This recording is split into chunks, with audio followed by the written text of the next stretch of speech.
Good afternoon, everyone, and welcome to the Tuesday, January the 28th, Community Development Human Services Committee. I am Jason Winston, chair of the committee. I am joined by my colleagues. To my right, Councilmember Andrea Boone. To my far left, we have Councilmember Matt Westmoreland, and to my immediate left, we have Councilmember Liliana Bakhtiari. This does constitute a quorum, so I do officially call this meeting to order. I will make a motion to adopt the agenda. Is there a second? No, second. We have a second by Bakhtiari. Can you please open the vote?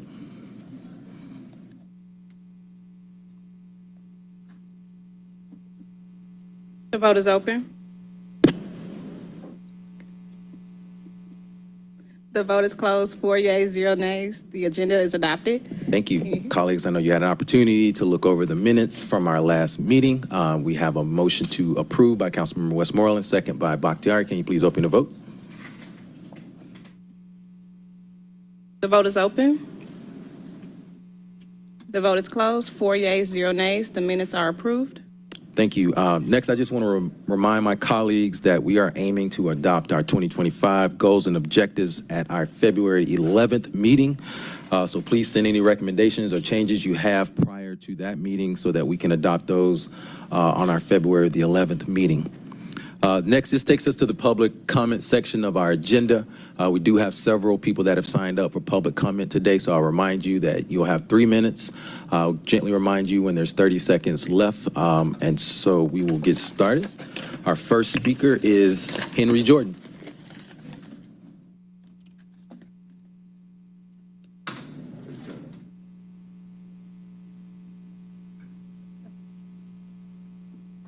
Give now to the Spirit of God to everyone that's here. Woe unto him that buildeth his house by unrighteousness, and his chambers by wrong, that useth his neighbor's service without wages, and giveth him not for his work. Jeremiah 22nd chapter, 13th verse.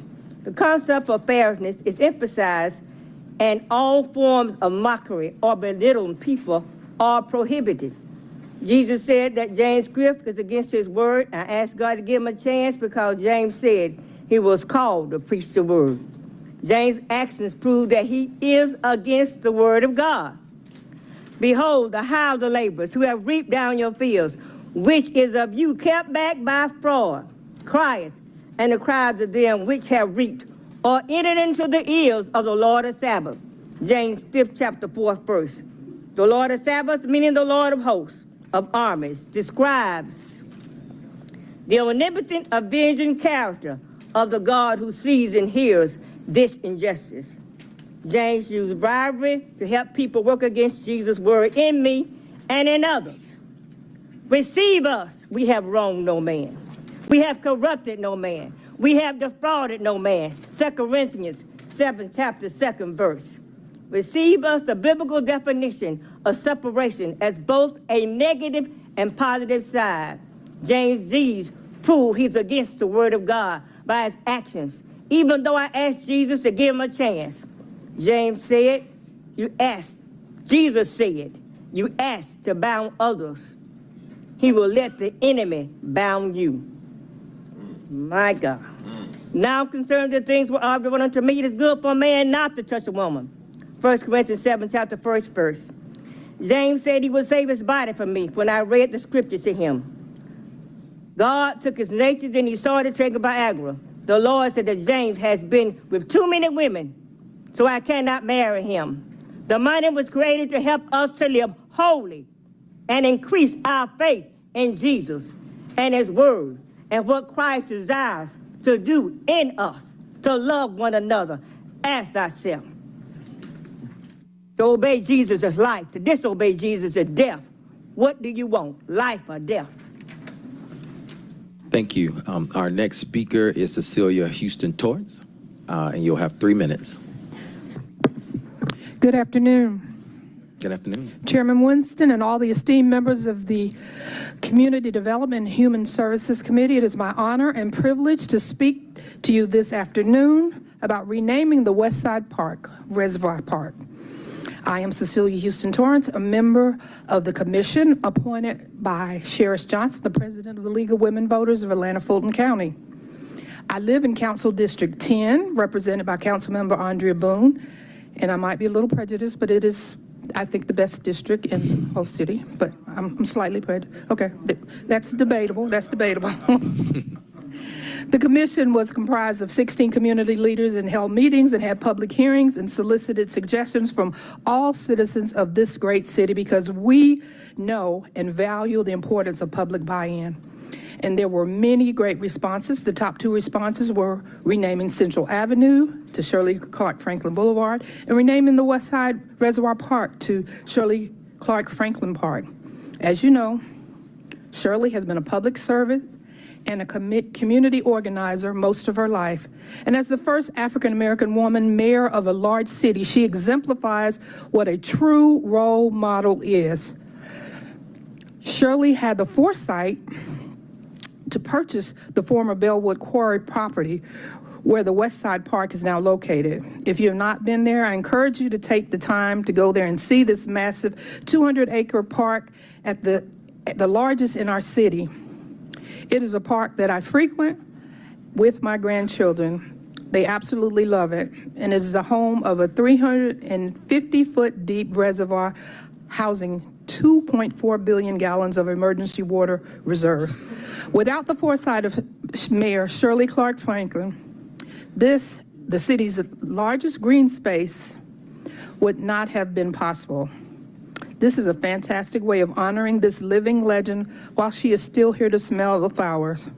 I encourage each of you to support this ordinance. And in the interest of full disclosure, Shirley Clark Franklin is also a member of the Nature Girls that I and Sue are also a member of, and we walk at the Cascade Springs Nature Preserve. Thank you. All right, thank you very much. Our next speaker is Imar Candy. You'll have 3 minutes. Chairman Winston and the members of the CDHR committee, it's good to be here with you this afternoon and to follow up, in the words of my colleague Cecilia Houston Torrance, to talk about the recommendations that really came from the greater Atlanta community. The commission did a very extensive outreach, both as individuals on the commission to make sure our networks and our communities were engaged in the process, as well as outreach to the library system, outreach here at City Hall, and of course tapping into technology. And of course, as Cecilia mentioned, those recommendations came forward. And the top 2 were the renaming of the West Side Park, as well as a street in honor of former Atlanta Mayor Shirley Franklin. So we just come to ask for your support from what the people have spoken is one of many ways that would be appropriate to honor this distinguished woman and distinguished leader, that we may do this as just a small sampling of the contributions that she has given to this city and continues to give to this city. I think it is very synergistic, particularly around the parks being renamed, because of her continuous around helping to develop green space during her administration, as well as being an avid gardener right now in the Southwest Atlanta community. So I think this speaks, and her being a curator of community and bringing diverse backgrounds of people together. And we know that's what our parks do throughout the city of Atlanta. So we encourage you to support this effort and to really support what the people have said that they feel is the right way to honor this great woman. Thank you. All right, thank you, and good to see you. Next, our speaker is Ms. Sue Ross. You'll have 3 minutes. Bring this down. Good morning, Chair Winston and council members, Boone, Bakhtiari, and Westmoreland. It's a pleasure to see you and to be with you again today. My colleagues from the Shirley Clark Franklin Commission have pretty much said it all, but I want to also say that this is an appropriate time because she is approaching her 80th birthday, which will be in May. And so this is the perfect time to honor Shirley in these ways that will benefit all of our city residents and visitors.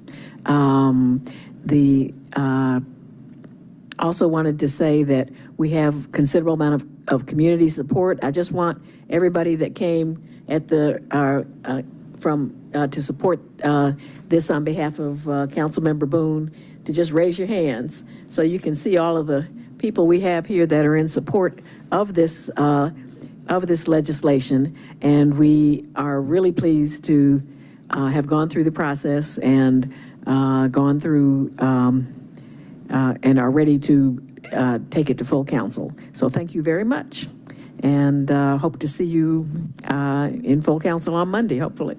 All right, thank you so much. Our next speaker is Monica Johnson. And you'll have 3 minutes.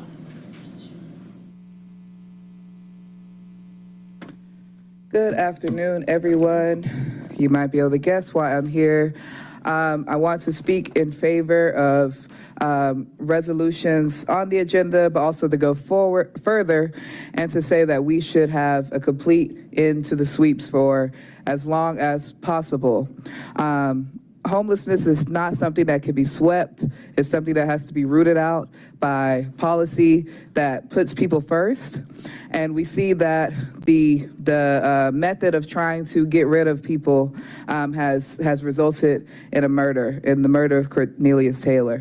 So I want to encourage everyone to take this moment where it is a real time for reckoning, to make a change and to make a difference in the way that we do things in Atlanta. So you guys have the power to make this be a new day in the policy towards people who don't have homes, towards all of us who are struggling to keep our housing as well. We want a housing first policy instead of, the money that we have to spend later on for health costs, for costs included in incarceration. We can spend that money and just put people in homes. So that's what we want to put forward here. I know that everyone has been shocked by this situation, but we really need to sober-mindedly look at this situation and see that what we have been doing is not working, and that we need to stop to the sweeps indefinitely, and we need to put people in housing. Thank you. Thank you. Our next speaker is Tim Franson. You'll have 3 minutes. Afternoon. Good afternoon. Again, I've come to y'all today as partners in seeking justice around the issue of Atlanta's approach to ending homelessness. I maintain that it is my belief that what drove that bulldozer was Atlanta's policy, and that's what needs to be confronted and changed. We need an end to the sweeps that doesn't have a time limit. The only place we need to be sweeping with love, and we need to be putting people into permanent affordable housing. Oftentimes I hear folks that work around this issue for the city claim that we have a housing first approach. Housing first means taking somebody out of homelessness and putting them into permanent housing and then giving them wraparound services. Well, we've been down there for weeks, and some folks in here for years, working with the homeless that have, over and over again said that the approach that they experience is not just bulldozers, but also being put into shelters that are under-resourced, where they're treated inhumanely. Some of them have complained about being assaulted in various ways and being put out just 24 hours later. And so what these sweeps end up doing is they take a very a struggling demographic, folks that already have a lot of insecurity, don't have much agency. It destroys what little they have and puts them right back out at square zero, where you may have just had a tent and some belongings. Now you have nothing once again. And so this is a failed approach. This is what drove that bulldozer.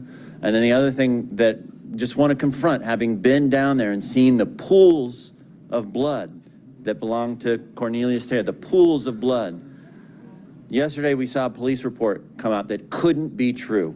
You don't have to be a detective to know that it is just patently false. It describes a superhuman person who somehow took an overdose of drugs, and then as a bulldozer was coming through, magically jumped inside of a tent just in time to start, flailing about, and was taken to the hospital as a result of this, overdose. We go down there and see pools of blood, and we talk to all the many eyewitnesses that saw this man crushed by a bulldozer. And so we just want to point out this, bald-faced lie And we need to see more truth coming out of City Hall and coming out of our city leaders. And I do have faith that there's some empathy here. And I do have faith that there's a path forward, but it's going to take more than 30 days. Thank y'all. Thank you. Our next speaker is Alma Lot. You have 3 minutes.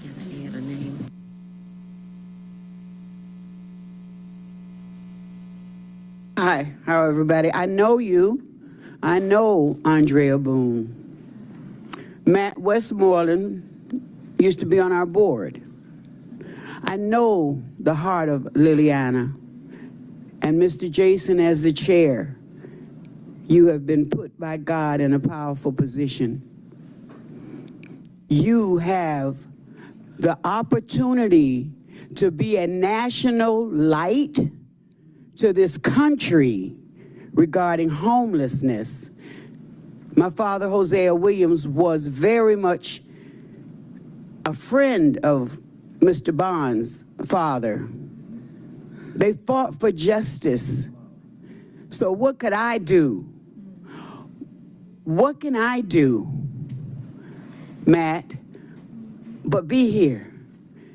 What can I do but share with you that our hearts are broken on behalf of this gentleman who was sleeping in his tent and got rolled over by a front loader because nobody checked to see if he was in the tent. That's truth. I need your hearts to be broken. You have an opportunity, this group of people right here, to say no more sweeps. No heavy equipment, but no more sweeps. Let's go out there with a shower bus and let them take showers. Let's go out there with a washer and a dryer in a truck and have people wash and dry their clothes. Let's clean up their villages. The city can do that with a few garbage bags. Somebody said to me earlier today, well, they just don't want to have hope. They just don't want help. We try to help them and they just don't. That's a lie. Because as we were out there on MLK Day, they were asking me for apartments. And it took this man 1.5 years to get his apartment. God, only Holy Spirit can break your hearts. If you want to stay hard-hearted, hey, that's on you and that's on your record in heaven. But if you want to do the right thing, stop these sweeps. Stop this. How would you like if somebody came in your house with a big truck and just took all your stuff? They human beings just like we are. Out there, I see doctors. I see people with master's degrees, sir. These are not drug addicts. These are not people that just want to be in the street. They hit a hard road to hoe, and they ended up in the street. The city knows this, but I can't, with any true face, stand here and say we need to keep doing these sweeps. There is a better way. Let us sit at the table. There are organizations here that need to be on the new founded Mayor's Task Force for the Homeless.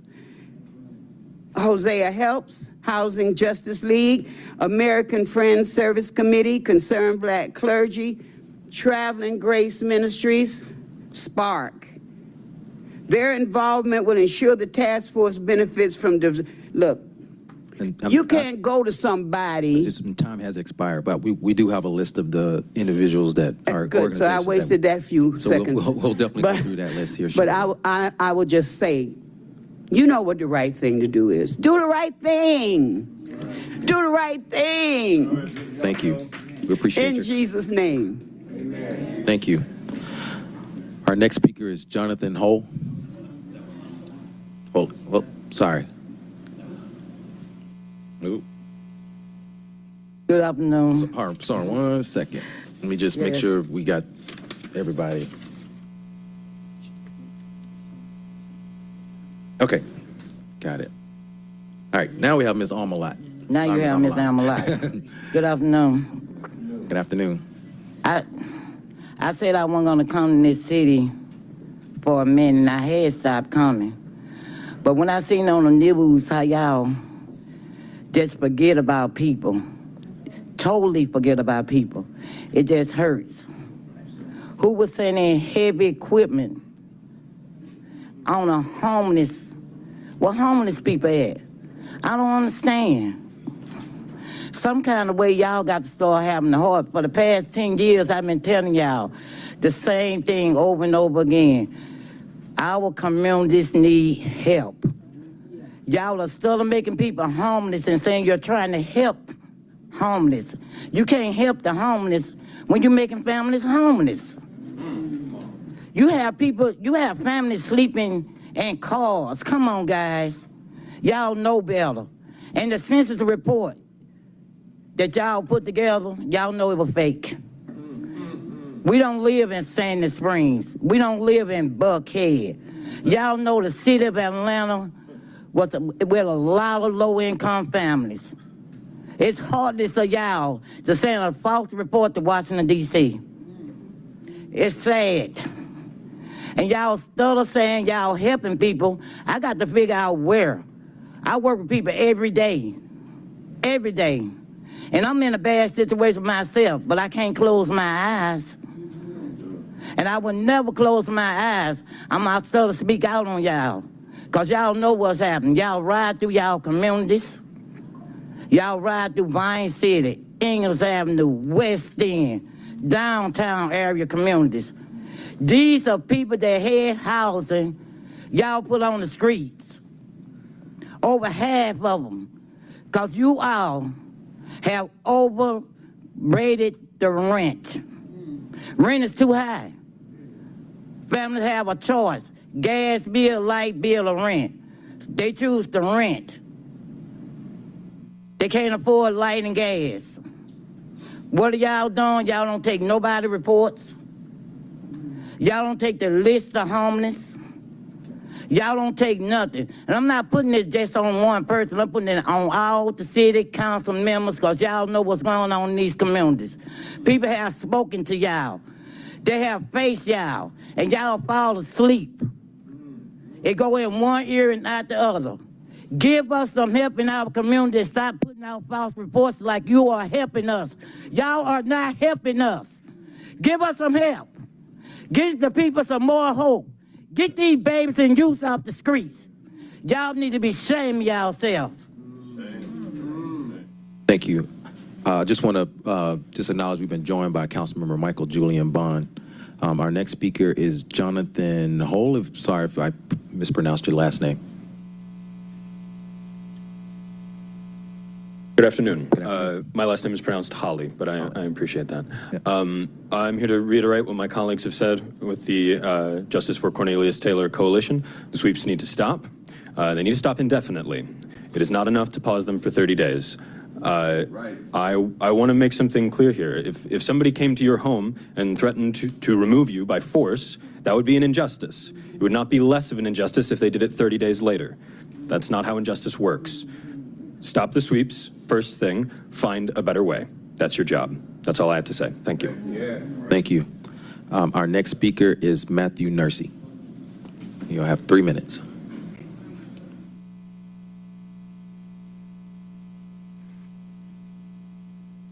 All right, thank you. My name is Matthew Nursey, and I am an organizer with the Housing Justice League, and I am here to demand that we put a stop to the sweeps. I'm here to support Councilmember Bakhtiari's resolution to do such, and like Jonathan said, it needs to be done permanently. There's never a time to do ethical sweeps. That doesn't exist. So to stop them now is good, but we need to keep them permanently stopped forever. There has to be a better way. And, you know, we're not just going to raise hell here. I understand that y'all need help from the state. We're going to raise hell at the state level too, and we're going to try to get some funds flowing because this issue, I see that we have a Atlanta housing quarterly update coming up, and I appreciate that. Look forward to seeing it. I can give you the update. Not enough. Simply not enough. And, you know, I know y'all have done work, and I know the mayor's done work, but it doesn't meet the moment. This is a moment that has been created for decades of an Atlanta way that has failed its citizens. Y'all keep approaching housing, insisting that there needs to be, private collaboration, and there has to always be some sort of private investment. There has to be some way to make money off of the situation. But the bottom line is, we need public housing that is free for people if they need it. And we need to invest in alternative forms of housing, like land trusts and things like that, with organizations that are doing work to provide housing. And we need to provide funds to the organizations on the ground that are doing homelessness services. Partners for Home needs to be, frankly, dismantled and reconfigured into something new, with people from the communities, from these encampments, people who live on the streets, and people who work at the organizations and who do the advocacy and organizing on the ground floor. So I'm just saying, we need to figure out a way to provide housing first, and then wraparound services such as healthcare, job placement. Most of us in this country, especially in this city, live paycheck to paycheck. We are literally one accident away from being on the streets. And I don't know how y'all here and how the people under the Gold Dome can drive into work every day and see people living in tents and not do something about it. So now is the moment. We must meet it. This is a great opportunity to create a new Atlanta way that works for all of us. Thank you. Our next speaker is Jawakar Sherwani. You'll have 3 minutes. Everyone. Bring the microphone down. Good afternoon. Hello, everyone. My name is Jawahir Sherwani. I'm part of the community of Atlanta. I just moved about a year ago here. And since I moved, literally, I just been going to protest, to vigil, to Black Lives Matter, to everything. It's like, and it's really, we're tired, but we're not gonna stop fighting. We're not gonna stop fighting for the one who can't speak. I'm here today for justice for Cornelius Taylor and every homeless in the street. We need to stop the sweep. We need to get a permanent home, not a shelter. We need to not put a limit, 30 days or 45 days, and then in the end of 45 days, we have another case of bulldozering. And I heard Tim was talking about how Cornelius and how the police report. If I'm homeless and I see a bulldozer coming approaching me, I'm gonna get out. And if I'm the one driving the bulldozer, I'm gonna get out and check, because I'm actually bulldozing and I'm killing person home. I'm destroying a person home. This is his home. And I know all of you have a heart, and I know you all have homes, and most of us have homes, but we do living paycheck by check. I'm in the verge of going homeless because I lost my job for advocating for people. And I did that. I did lose my job for speaking out for people, but that's not gonna prevent me. A couple of days before Cornelius' death, we were just in a meeting to set up for Martin Luther King Day. We were setting up the march and what are we gonna do, and we stand up and we chanted Cornelius. We chanted his name on Martin Luther King. We said justice for Cornelius Taylor. We did say that. That was an honor. But I'm asking all of you, I know you have a job and this is your job. This is not my job. This is not our job, because we don't have the funds to do it. And I know you are capable of doing that. So please, let's stop the sweep. Let's get them permanent home. Let's not give them like a time, like there's some kind of like garbage, the way he was bulldozed, like he was literally just died in his own home, and it was the worst death. And the mayor last week, he refused to get the letter from the mom, even just to get out and say my condolences. It doesn't matter how you feel. You get out and said, I'm sorry about this. We're gonna try to fix it. It's not about the color. It's about there's injustice for every race, for the color, for the people of of gender. So we need to stop that as a community here. I love living in Atlanta, but I'm tired of keep going to vigils and keep going to prayers, speaking up, but I'm not tired for not speaking. I will keep doing it. We are going to keep doing it. Today, a lot of us didn't go to work. They miss a day of work to come in here. You guys have your job and your home to go back to. It's secure. So please, let's stop the sweep. Let's get a permanent home for all the homeless, and let's stop bulldozing them and put them in a home. Please put them in a home and treat them as a human being. Peace and love to all of you. Thank you. Thank you. Our next speaker is Willie Davis. You have 3 minutes. Thank you. I'm here on behalf of the Cornelius Taylor's family. They are preparing for his funeral services and they could not be here today, but I'd like to read a statement to you all. I also was asked that it be passed out to you, but the statement is as such. Dear Atlanta, to the citizens of Atlanta, we are deeply grateful for the outpouring of love and support you have shown us in the wake of this profound loss. Your solidarity and compassion have been a source of strength during this incredibly difficult time. We also want to extend our gratitude to the organizers, advocates, and community members who have committed to ensuring that Cornelius's death will not be in vain. We firmly believe that the most meaningful way to honor Cornelius's life is through systematic change. Change that addresses the policies and procedures impacting our unhoused brothers and sisters. We're calling for an immediate end to the sweeping of villages and encampments where Atlanta's unhoused residents live. These actions uproot lives, disrupt fragile stability, and destroy the little that many have left.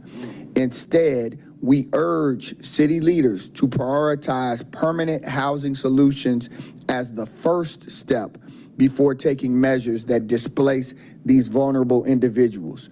It is our hope that the legislative discussions happening today will lead to profound and lasting change in public policy, setting a precedent for humane treatment, support, and love for the unhoused.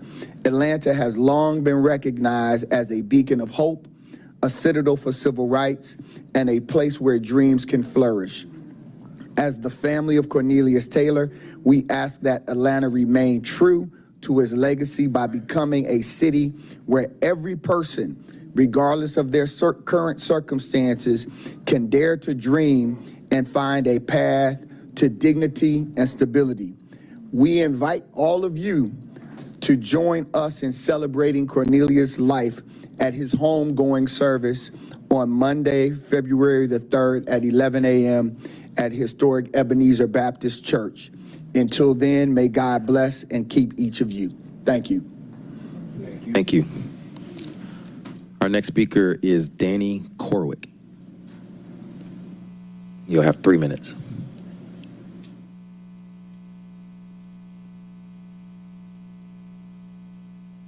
Thank you for your time today. I would also like to personally thank Liliana, who was at the vigil. I would like to take a moment of silence. I know we have a couple of folks that are taking notes, that are on their computers, that are on their phones, and I would like to just take a moment of silence for Cornelius. May we never be desensitized to the monstrosity and the entirely needless and preventable tragedy that happened to him.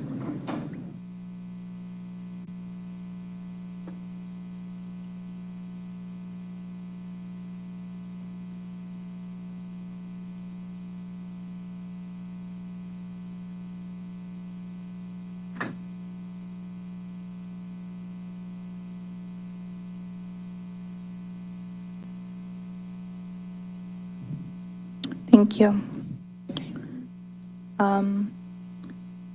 Atlanta was named the most educated city in the United States in 2024. We live in one of the wealthiest countries in the world, and I refuse to believe that this is an unsolvable problem that we do not have the solutions to. There's a reason that some of the largest companies in the entire world come to Atlanta. We have so much talent, so much drive, vigor, history. Atlanta, in my opinion, is the most special city in the entire world. We know the solutions to houselessness It's just a matter of making it a priority and putting our money where we know it needs to go. I would like to speak in favor of Resolutions 25R 37228 and 25R 3086. If I cannot appeal to your humanity today, let me appeal to your baseline and your budget. The most cost-effective way to address homelessness is to provide people with housing, period, end of story. A 2007 study based in LA found that counties which implemented supportive housing saved about 20% rather than relying on law enforcement and emergency room visits. We know that this works. Study after study after project have shown similar results, if not greater results than this. It's time to prioritize these policies and ensure that what happened to Cornelius Taylor never, ever happens again. Atlanta is better than this. Thank you. Thank you. Our next speaker is Ron Shakir. You have 3 minutes. Ron Shakir, Southwest Atlanta. Atlanta, that special place. Atlanta was the first city in the country to demolish Atlanta was the first city in the country to build public housing.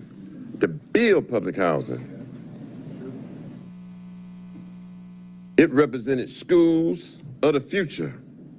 Although the first public housing was occupied by a majority of Caucasian brothers and sisters. But for sure, the need could no longer be neglected, and African Americans filled how many public housing there were? 7, 9? I don't know right now, I'm not on that page. However, housing is the foundation of family. Housing is the foundation of an organized movement to go to elementary school, to go to middle school, to go to high school, to graduate and go to college and graduate. Housing is essential. It's people who have sat in these seats and people who have lived and walked in this city that have influenced the whole world and other political processes. I think of C.T. Martin, but everybody know Dr. Martin Luther King, what his voice was as far as human dignity, freedom, and justice. It was centered around housing. Was it a crime to create public housing? Why was the city of Atlanta need to be the first to demolish all their public housing, Mr. Westmoreland? Because it's connected to our education systems. Does our education system mean anything? With the rate of privatization, it doesn't, but with the breakup of communities are being lost because of housing, lack of housing. Perry Homes, Carver Homes, Jordanland, East Lake Meadows. All these communities don't matter where they run into each other. They come together at a public place, of public schools, get to know each other, and they become leaders, and they get elected. Of Shirley Franklin, of Maynard Jackson get elected. Where are the voices, the strong voices that stands up for housing? The fact that this young man got ran over, sleeping, how ungodly process could that take place in? How did that work? Where there wasn't nobody out in front that's clearing the path? Did nobody know the history of the fact that people were sleeping here that was homeless? If the fact is, we have lost our sensitivity. We lose our sensitivity and we lose our awareness. The fact is, we cannot close our eyes to the injustice of the housing and destroying public and closing public housing, and we need to go back and return to public housing because public housing mattered. Thank you. Our next speaker is Erica Mead.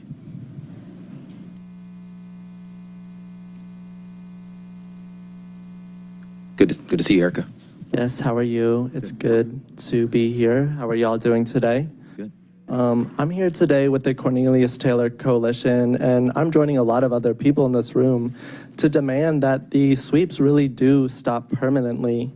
It's honestly not enough to stop the sweeps and delay the sweeps for only 30 days.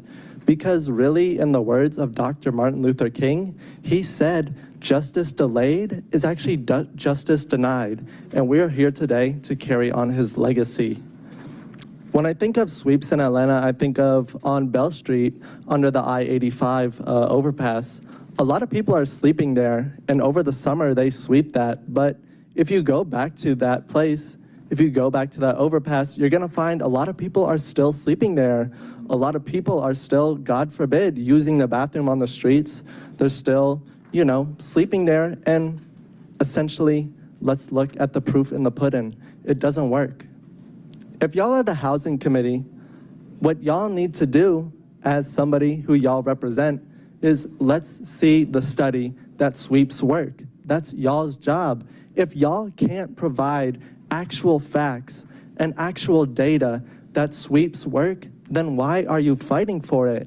I understand that y'all have private business interest but at the end of the day, the interest that y'all need to really look at is the working class people. I'm a member of a union, the Union of Southern Service Workers. A lot of our members work at Waffle House, at Wendy's, and a lot of my fellow union members sleep in cars, they sleep in hotels. How many of y'all sleep in a hotel? None of y'all, I don't know y'all's history, but are y'all sleeping in a hotel right now? Are y'all afraid to open your door? Are y'all afraid to let your kids play outside in the parking lot because you don't know if that next gunshot is gonna hit them? We need action. And let's remember, y'all, we voted y'all in. This is not some permanent seat that y'all are in right now. We will get fed up and we will vote y'all out because at the end of the day, working class people move this country, we move this world, and we move this society. We're moving for Cornelius Taylor, and we will vote in honor of Cornelius Taylor. We will be at the polls, and when we're there, we'll make sure that if y'all don't pass this, y'all ain't gonna come in here and sit in y'all seats. Y'all are gonna be at home. Thank you. Thank you. And our last speaker for today is Afimo. Sorry, brother. I am Afemo Omilami. Now, I know some of you because I've worked with you. Councilman Boone, you've been a good partner. I appreciate you, your family. My father-in-law, Hosea Williams, groomed me and raised me up for such a time. So I know your heart. Matt, I know you. You've worked with me. I only know Liliana from the signs when she's running and whatever, but I don't really know you. I don't know you, Jason, but I know Andrea, Joe Boone, one of the greatest heroes of our city. That's right. So y'all know what the deal is. Now, who your allegiance to is the question. Are you with us or against us? Now, all the years of my friendship, it doesn't mean it identifies you as who you are with the movement we have. I need you to step forward and make it clear what side you are really on and not be pressured by the powers that be to make decisions about your own future. Put all of that aside and put this man in front of you. If it was your kinfolk, if it was your loved one, what would you want for him? I want the truth to come out, transparency, and let it be known to the community of Atlanta what really happened. Don't demonize this man or with some reports. That's always the case. Come on, you can be more creative than that. I'm holding you accountable. I love you. We've been feeding people in this city. But do you think there's something we get great pleasure out of? It's heartbreaking to keep doing the same thing over and over, going under the bridges, feeding the people, giving them the clothes, rent assistance, utility assistance, 54 years. We started it because Hosea Williams saw a man eating out of the garbage can right up from Dr. King's office. What an insult, what a slap in the face of a great hero like Martin Luther King Jr. And here the man's eating out of a garbage can when he gave his life. That's how this situation feels. That's exactly how this feels. What an insult to these powers that be that gave us great impetus to go forward. Yes. The Martin Luther King's Jr.'s, the Ralph David Abernathy's, the Julian Barnes, C.T. Vivian, John Lewis. I can keep naming them, Eric Terrell, on and on and on. So we're not going to stop. Councilman, you know me, you know us. We're not going to stop. Andrea, you know what we're going to do. We're going to press forward regardless. We don't care about the rest of this stuff. We're going to stay on this. So I need to know you either with us or you're not. Then I can deal with you accordingly. Because we can't play around with all this right now. This is life and death. Show justice by what you're going to do for this man's family and honor his name. I expect to see you at his homegoing at Ebenezer. Then I'm gonna know a lot about you then, and I expect everybody else in here to be there with us as well. Do not disappoint us. You're the children of heroes. Don't disappoint us. You know the legacy that's on you. Yes. Do not disappoint us. Thank you, brother. Thank you. Thank you to everyone that signed up for public comment today. I just would encourage you all to stick around. We have 2 pieces of legislation that we'll be discussing where we try to address the way the city has been handling encampment closures. So if you are able to stick around, please do. 3. Okay. So that does take us to presentation section of our agenda. Atlanta Housing oh, now we're ready. Okay, we were going to delay that, but now we're ready for the Atlanta Housing quarterly update.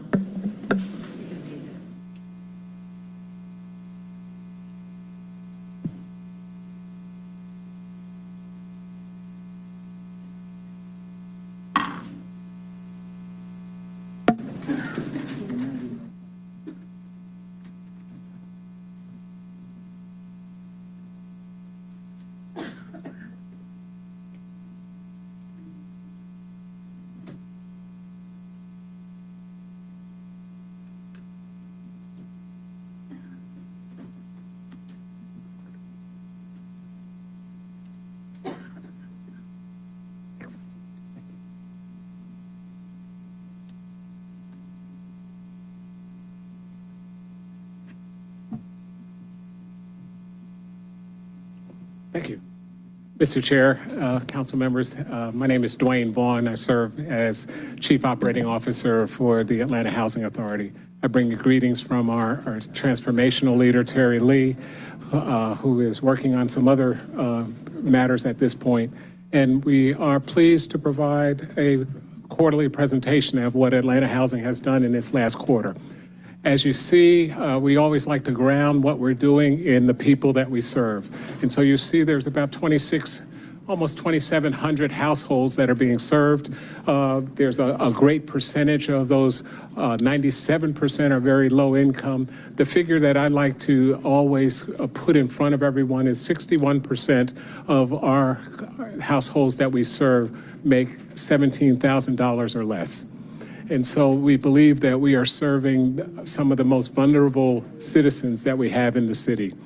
You'll see, we move to the next one, you see that we sort of think about our service in 3 large categories of individuals. We think about working families and how we can provide entrepreneurial and other work-related opportunities for them so that they can be economically secure. We also think about our youth. In our youth, we think about 2 sort of programs that we're very, very proud of this past year. We gave out about 18,000 plus books to youth.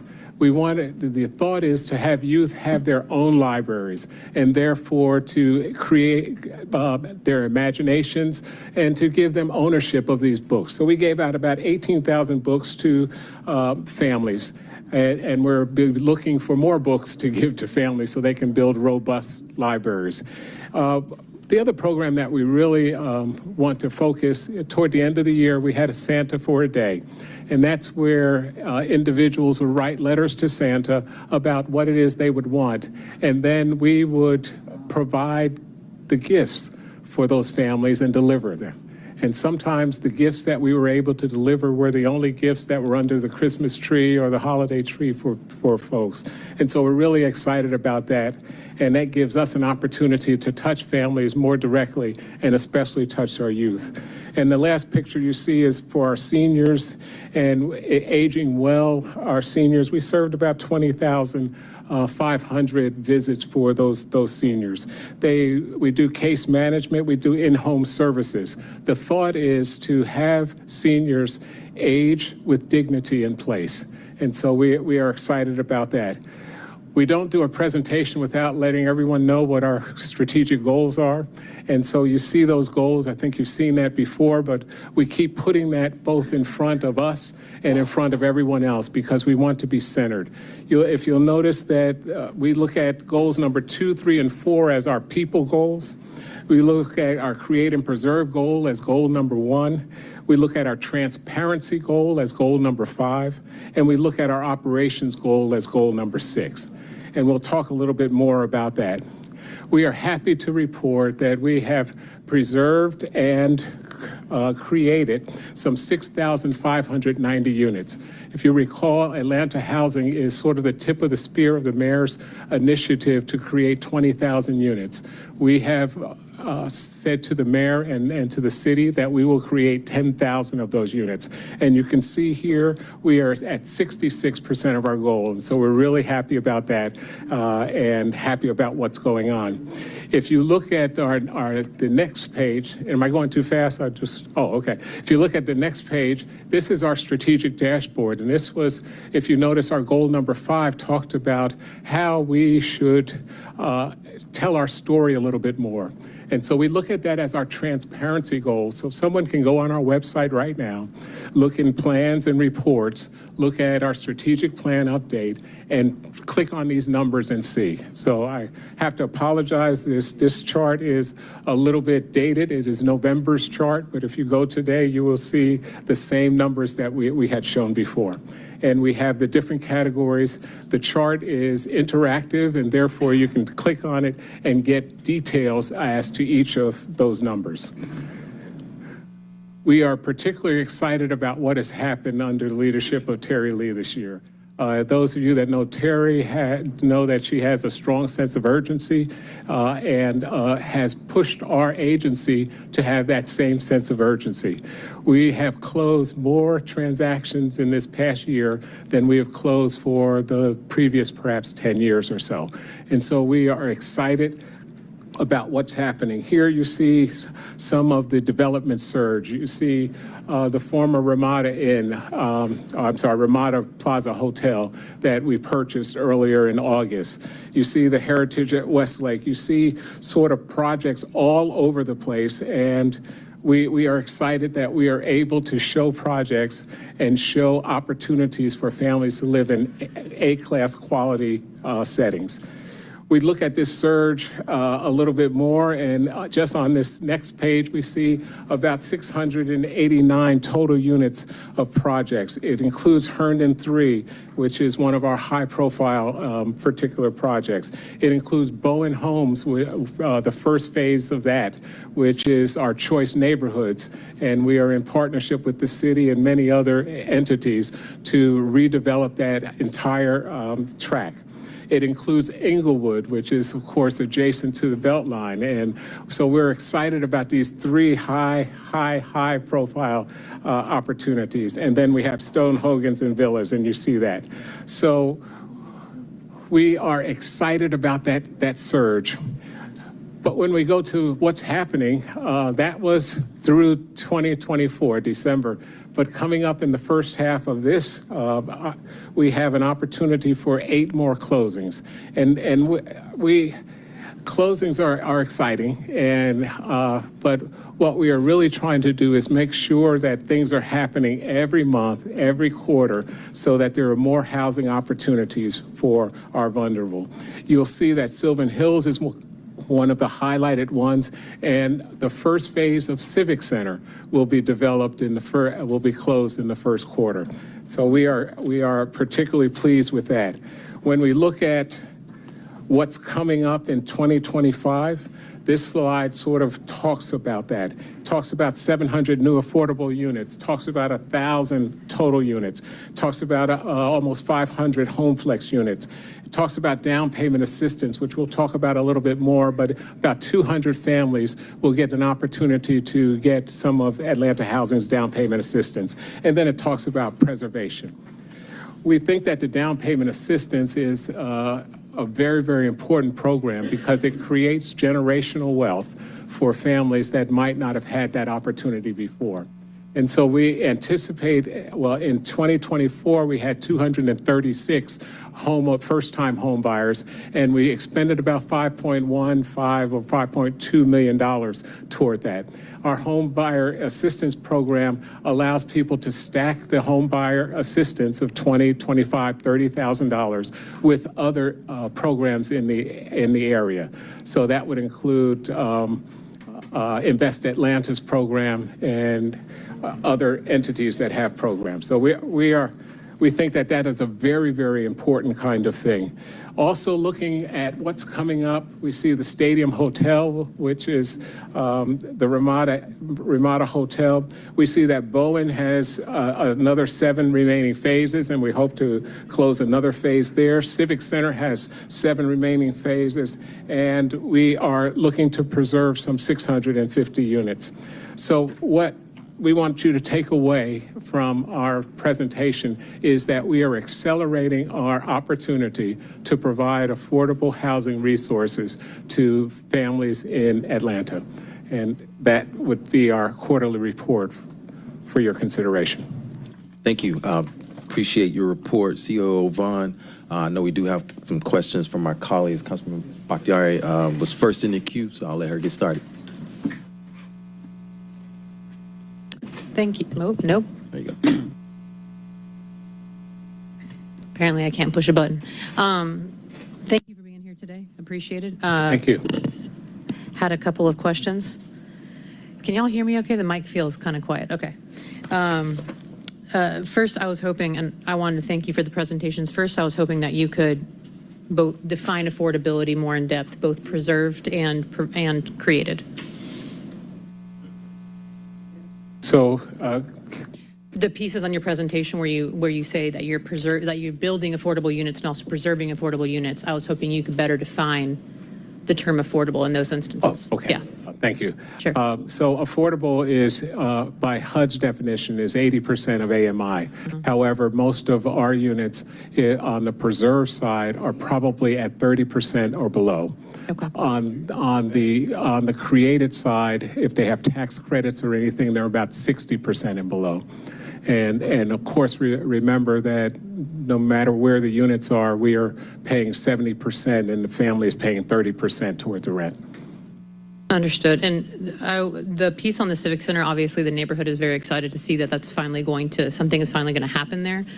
Could you elaborate on the timeline of where we are? Because the downtown NPU is eager to better understand. We think it's going to be before June. We are pushing that perhaps we can even have it in April or May, but we are For talking us to break ground? Or, I'm sorry, to have the financial closing of the first phase. Okay. Yes. Great. We are pushing the developer, or I guess that's the wrong word. We are inquiring of the developer weekly as to what it's looking like and how we can jumpstart that. And we are aware that the community is very, very interested in less talk and more action. Impassioned.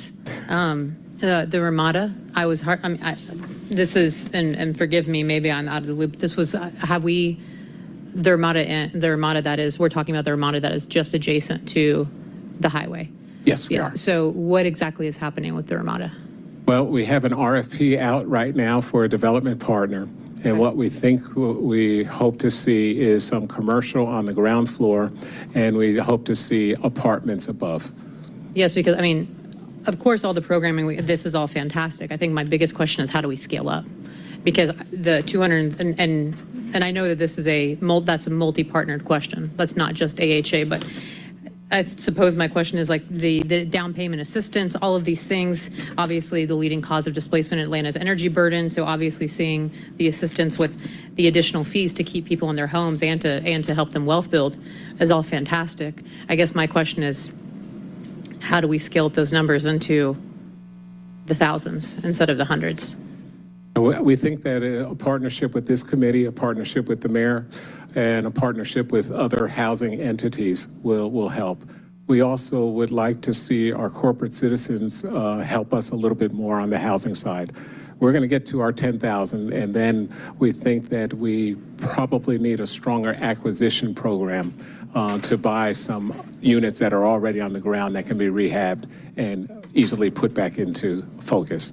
But we are interested in any innovative idea as to how we can scale up, and are keeping our ears open with our colleagues across the nation to see what they are doing. And we are shamelessly borrowing every good idea. Thank you. And I think one personal question I had before I got to my last question was, has all AHA land been in Sweet Auburn been transferred? Is that something you know off the top of your head? And if not, could you get me that information? Let me get that information to you. And then my final question is, obviously we've seen the executive orders that are coming down from this administration with the freezing of certain loans. I would imagine that's going to have some impact on your work. Is that something that you, I mean, obviously I'm not asking you to fortune tell because we don't know what's going to happen in the coming weeks or months.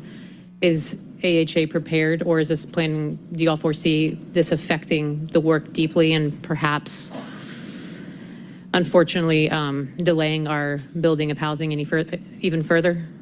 We see it as very, very concerning. We have been looking at it all morning. Some of our team has been on the White House press conference at 1 o'clock. I know that you were delayed to this because of the fact that y'all had to be on those calls because of the executive orders coming down. And so we, as you know, get a huge percentage of our funds from HUD. We understand that the order affects HUD. However, it's unclear as to how it's actually going to be implemented. And so we are preparing for the worst, hoping for the best. Thank you. Thank you. I appreciate it. That concludes my questions. Mr. Thank you. Chair. Councilmember Bond. Thank you, Mr. Chair, and thank you, Mr. Vaughn, for an amazing presentation. That's a perfect segue for what I was going to ask. I just want, but for the record, I want to compliment Terry Lee and the way that she has led this new day at the Housing Authority and has put new energy into developing these projects. You know, I'm a huge Terry Lee fan.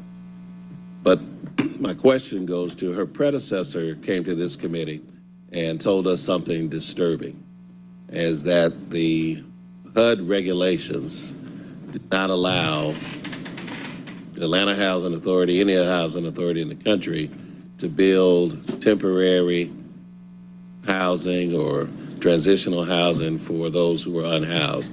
Is that still the case?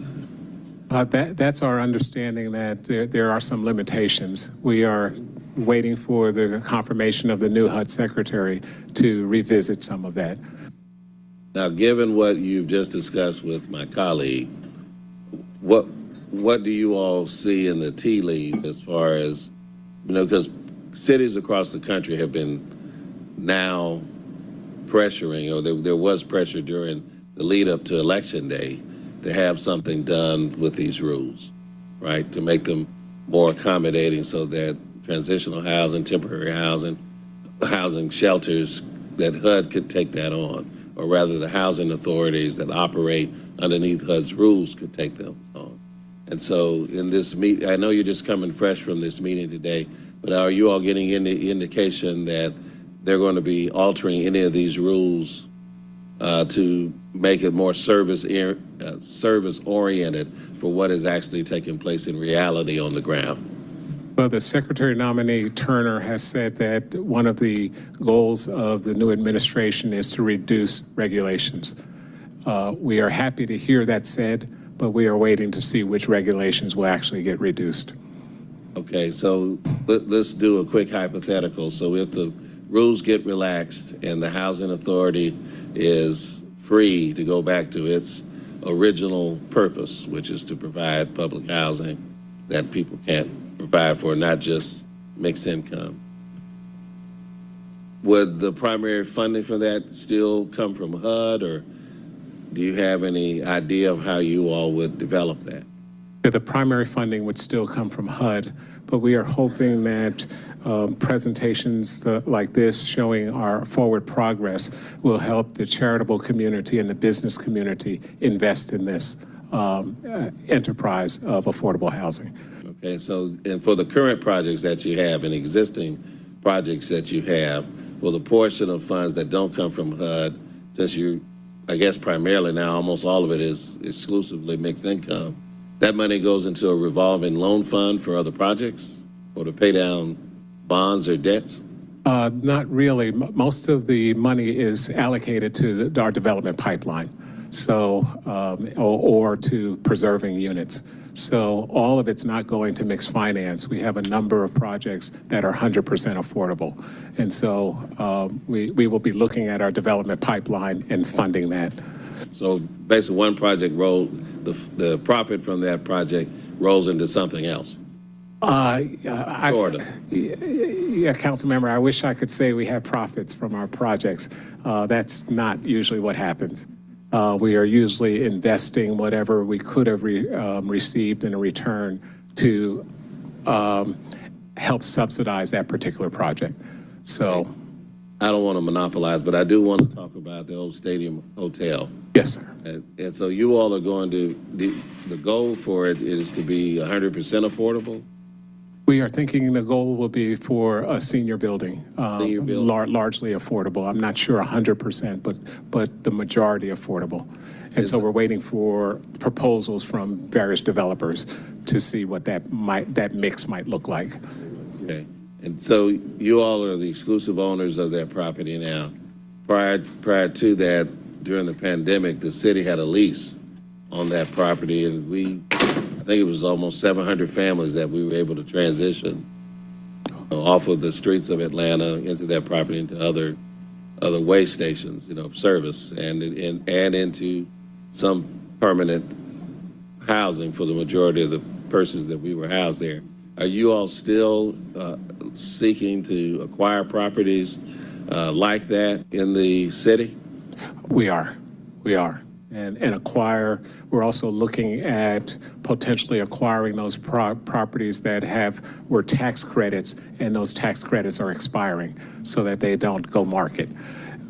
So we are looking at all of that.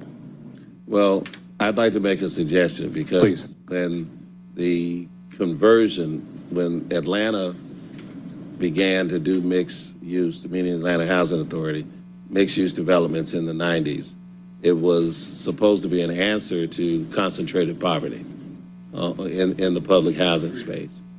But the greater amount of poverty that was in Atlanta was actually held in privately owned apartment complexes. That's where the majority of those who were impoverished, who actually lived in Atlanta, lived. It was privately owned, not the public housing that AHA owned. And so, are you all looking at any of these privately held apartment complexes where still today, a lot of Atlantans live, where we have constantly, and Councilwoman Boo has great expertise in this, and so does Mr. Winston, where you've got privately held apartment complexes, don't keep them up to standard, they take the money, don't fix, don't repair, and there's all types of horror stories related to them. Are you all targeting any of those for purchase or acquisition? Because as an authority, you can use eminent domain. We have not used our eminent domain power. We would think about that in cooperation with what the city desired. We are looking at some of those properties. The challenge that we are having is the owners want an astronomical price for a property that's not worth what they're trying to get, but we are looking at those kinds of opportunities because we think that's the quickest way to turn a unit and to bring a family into compliance with decent, safe, and sanitary housing. Well, a redevelopment plan and eminent domain for a God-given purpose can do a lot. I'll withdraw. Thank you, Mr. Chair. Thank you for answering those questions. Thank you, sir. Thank you, Councilmember Bond, sorry. Any other questions from colleagues? I just want to thank you for your presentation today. You know, just thinking about the Ramada, which is in my district, 450 Capitol Avenue.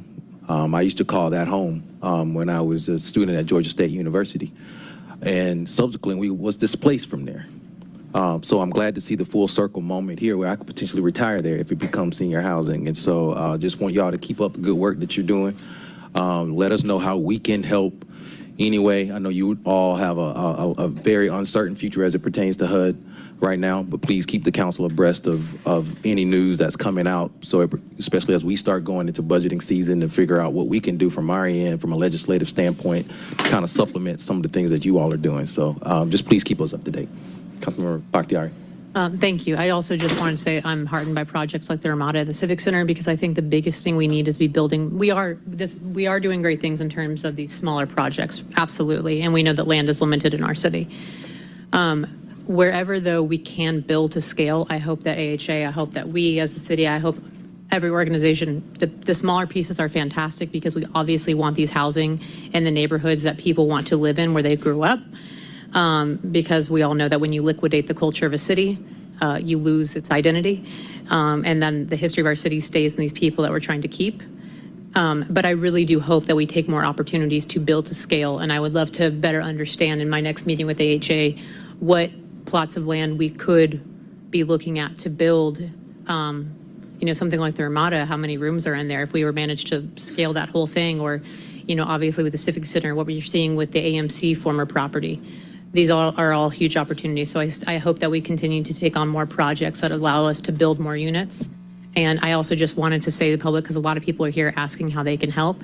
I also, and this is less to do with you, so I apologize, is flagging that we are in legislative session at the Capitol until late March, early April. Please help us. I go down there and I speak to my legislators, even as a council member. I hope y'all do the same, because we are also seeing increases in expanding 1013s, which are involuntary holds in California and New York, and those are considered progressive states, so we know it's going to come to us. So please go, because we're going to see more attacks on organizations like AHA and others with this administration. So I encourage you all to help us, to help me, frankly, and others, go down there and help lobby, because they could tell us tomorrow what color we should paint our bathrooms. So we need to be working as teams to also tackle it from the state level as well. That's all I wanted to say. That's my soapbox that I'll... Well, thank you so much. We would be remiss if we didn't thank the council for your help in some of our projects, especially the infrastructure opportunities that you have provided to us. So thank you for partnering with us to serve our most vulnerable. Thank you. And colleagues, I'm going to ask Courtney English to come up to speak towards some of the freezes that we're seeing now, federal grants and loans. So I don't know if you want to speak to some of the information that we're hearing kind of breaking. Yeah, absolutely. The mayor wanted me to offer the opportunity to respond to questions as best we can about the freezes. It's certainly a pleasure to be with you today. Obviously, the administration is aware of the freezes. What we want you to know is that those freezes are, in fact, having a current impact. They are vast in scope. Currently, as we stand here right now, organizations that are currently funded by the federal government don't have access to the portal that allows them to draw down disbursement funds. And so that's everything from Atlanta Housing Authority to Partners for Home to individual nonprofits. We've got reports that affects Head Start programs and other early education programs as well. We are closely monitoring the situation. We've been on calls all morning, essentially all day with all of our partners. We've convened the whole of government to get a deeper assessment of the potential impacts. But as our COO from Atlanta Housing said, he was nice about it. Concerning is the best way to say it. Gravely distressing is how I would describe it. And so we thought it important that you know that. We candidly thought it important that the public know that as well. We are seeing reports from the White House saying that this program won't be affected or that program won't be affected. Well, they are being affected. And so there are a number of programs that rely on drawdown schedules that are, some are monthly, some are bi-monthly, some are weekly. And so organizations are facing not being able to make payroll. Payroll is usually done on Wednesday. Folks who get paid on Friday, so on and so forth. And so you all need to know that and advocate as best as you can to federal, state, and partners, and we are doing the same. Quick question for you. I know that just early news that I saw said that the federal government was advising different departments to provide, additional feedback around their budgets and some of their allocations. Did they give any indication of when that may be due or when they may get, kind of respond to some of that feedback that they're getting from the different departments? So I do not, I'm not aware of that answer. I'll get that information for you. What we have said is that we want the mayor's asked for a full assessment to be complete for all of the city governments, and we mean Big C. That's all of our quasi-governmental organizations, airport, anything that has any federal impact at all, done in the next 24 to 48 hours. Okay. Any other questions coming from colleagues? Councilman Bakhtiari. I suppose, thank you for coming. I suppose my questions are around some of our more immediate infrastructure projects. I'm guessing I don't even know where to start with my questions, quite frankly, but I'm guessing we have a lot of infrastructure projects on our plate. How are we foreseeing, to quote my colleague, Councilmember Bond, how are you reading the tea leaves in terms of what we might expect? Yeah, so I think this is going to be a longer conversation. What the federal government has said today is what we know. What has been said publicly is that they're going to take a deep dive, a deep look at funding generally, and that funding is anticipated to last. That freeze is anticipated to last to the early part of February. What we do know is that we need folks to absolutely make decisions in unlocking that portal as fast as humanly possible, because it does have a very real impact on lives.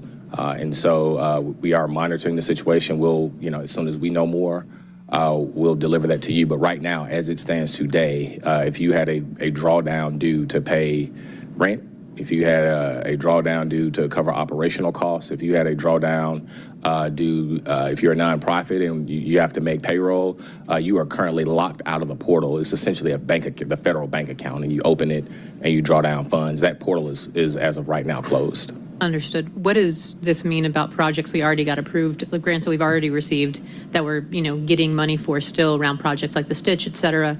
What are we, 'cause I'm guessing that's a payout over time. So what does that mean? We're still assessing the larger scale projects. However, what we do know is that the current, if you drew down against that budget prior to today, that's how much money you have, and absent additional funding or them unlocking the portal, you no longer have funds to pay. And so there are entities, some of our partners, Atlanta Housing is one of them, for example, that had a drawdown earlier this month. And so they can continue their operations through the month, but that's 4 more days, essentially. And so it is bad. And so as it relates to the development projects, they're in the same boat. And so if Invest Atlanta or Atlanta Housing was required to do that drawdown,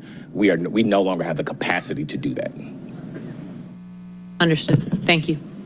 Thank you. And I think I'll just reiterate comments from Councilmember Bakhtiari.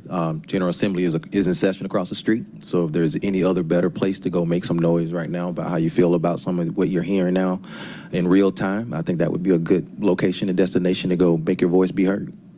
So we appreciate you. Thank you, Mr. Chairman. Thank you, council members. Thank you. Thank you. This does take us to the communications section of our agenda today.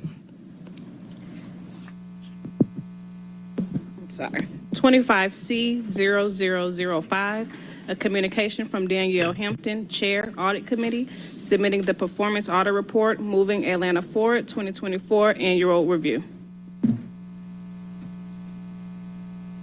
Thank you. Ms. Jones. Good afternoon. Can you hear me? Good afternoon. Okay. I'm Ijik Jones, and I'm here to present the results of our 2024 annual review of the Moving Atlanta Forward Infrastructure Program.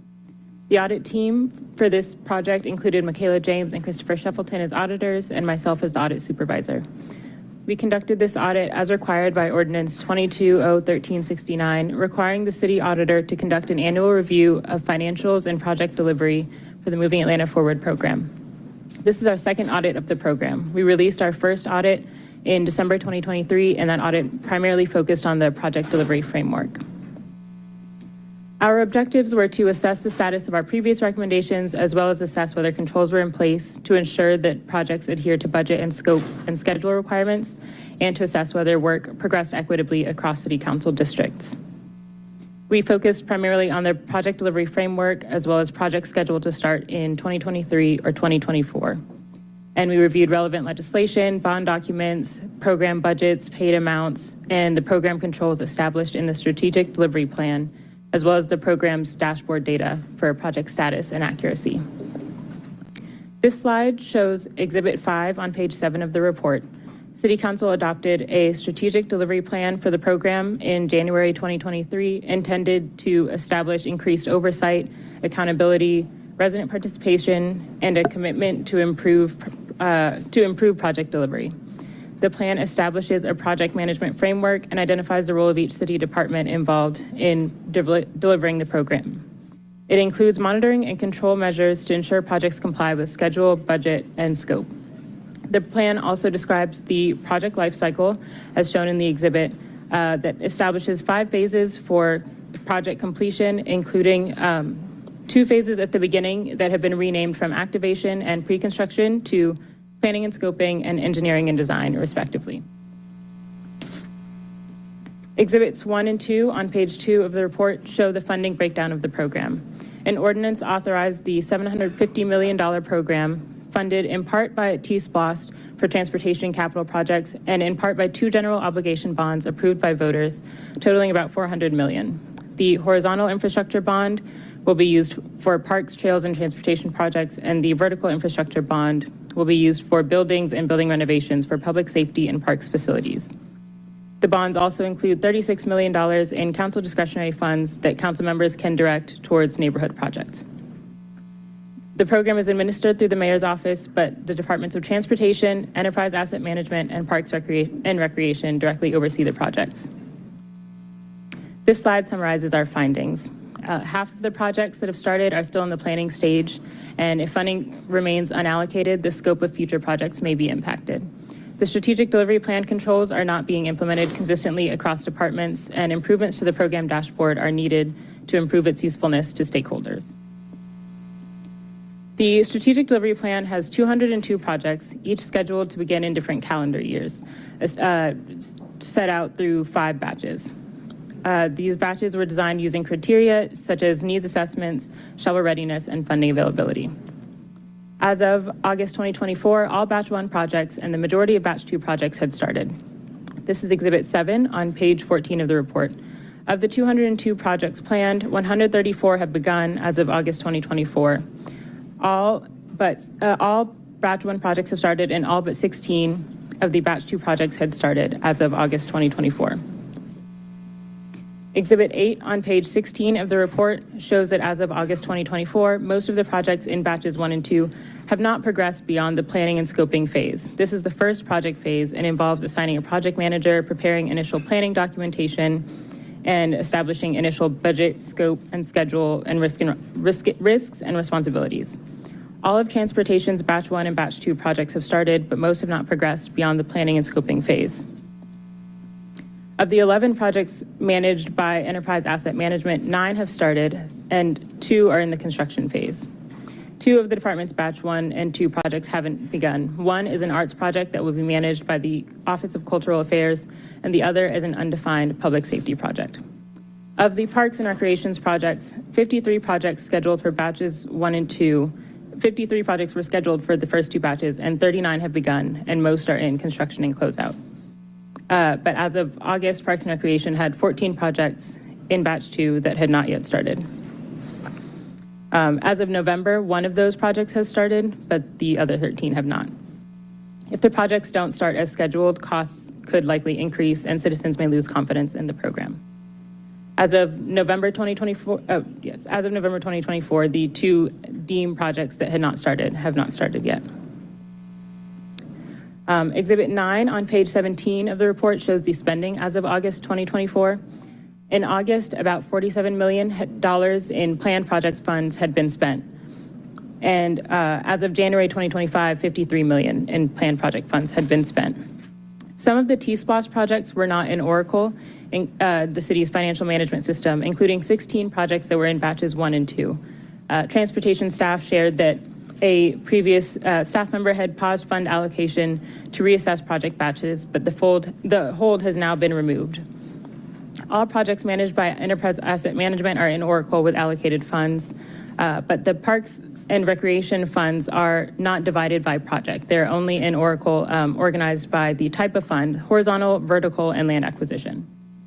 Staff in both DEEM and Parks expressed concerns about the budgets in the strategic delivery plan being outdated and said that some projects may be underfunded. The departments have not yet established criteria with which to prioritize projects if sufficient funding issues arise, and if earlier projects incur budget overruns, the city may have to decrease the scope or cancel later projects in the program. These are exhibits 10 and 11 on pages 19 and 20 in the report.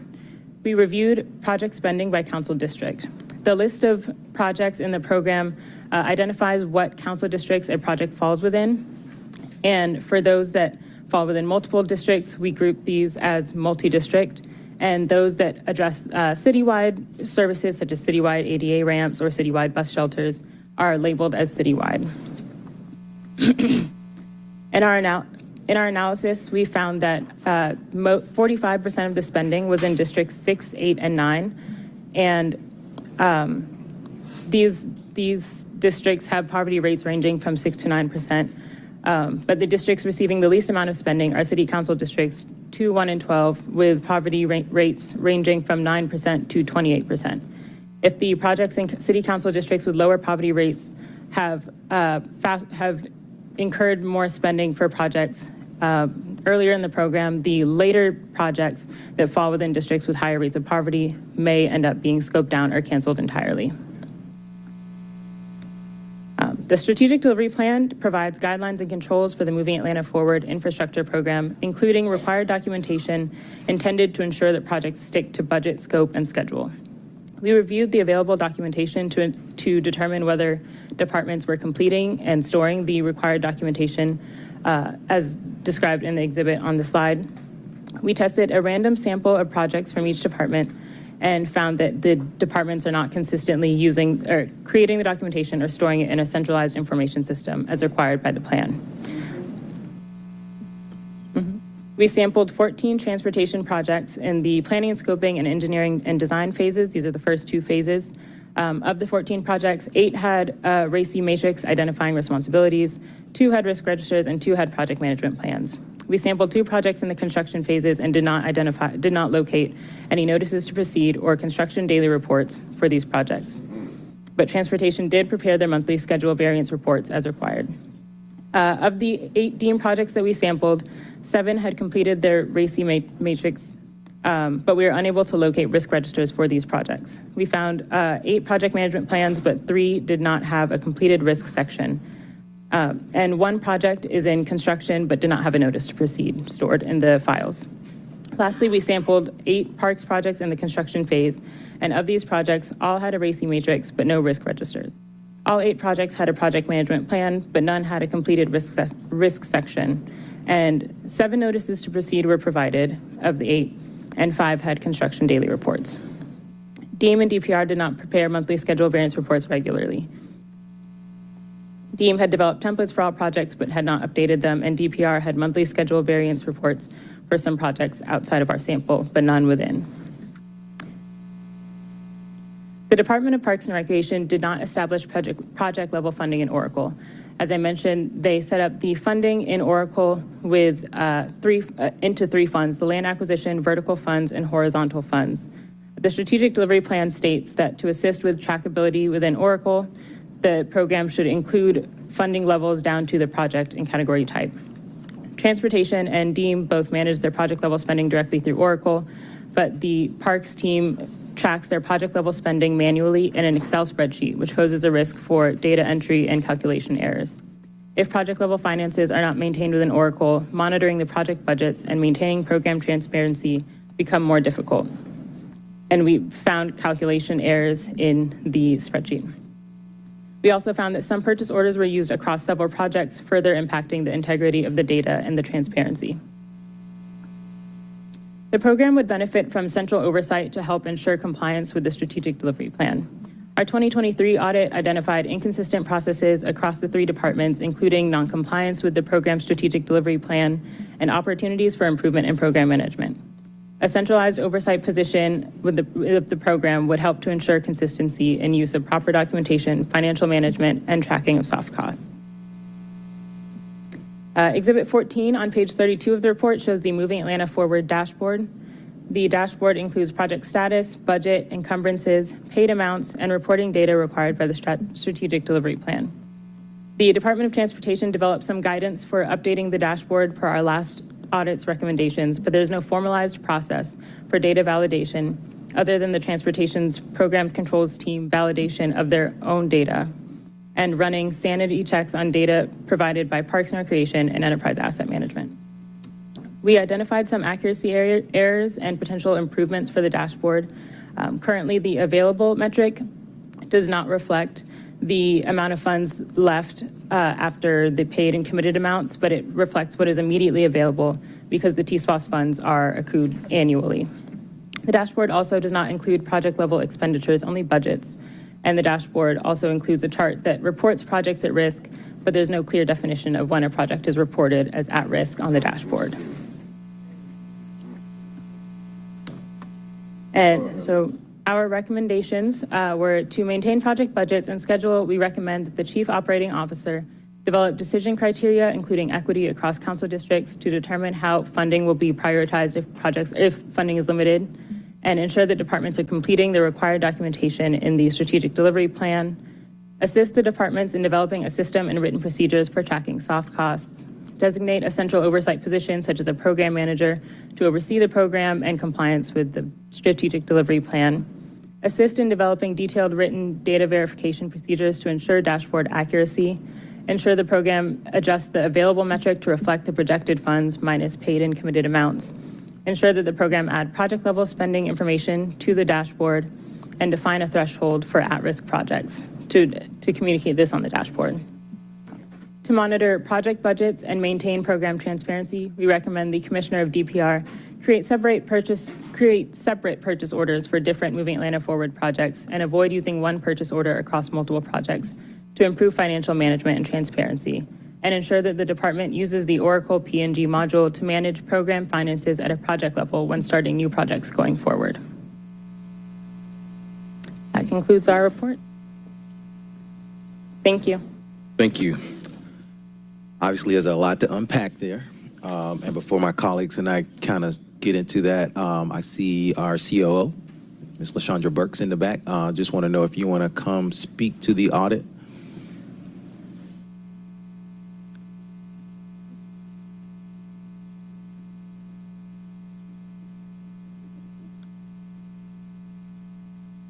Good afternoon, Mr. Chair and members of the CDHS Committee. LaShondra Burks, Chief Operating Officer for the City of Atlanta.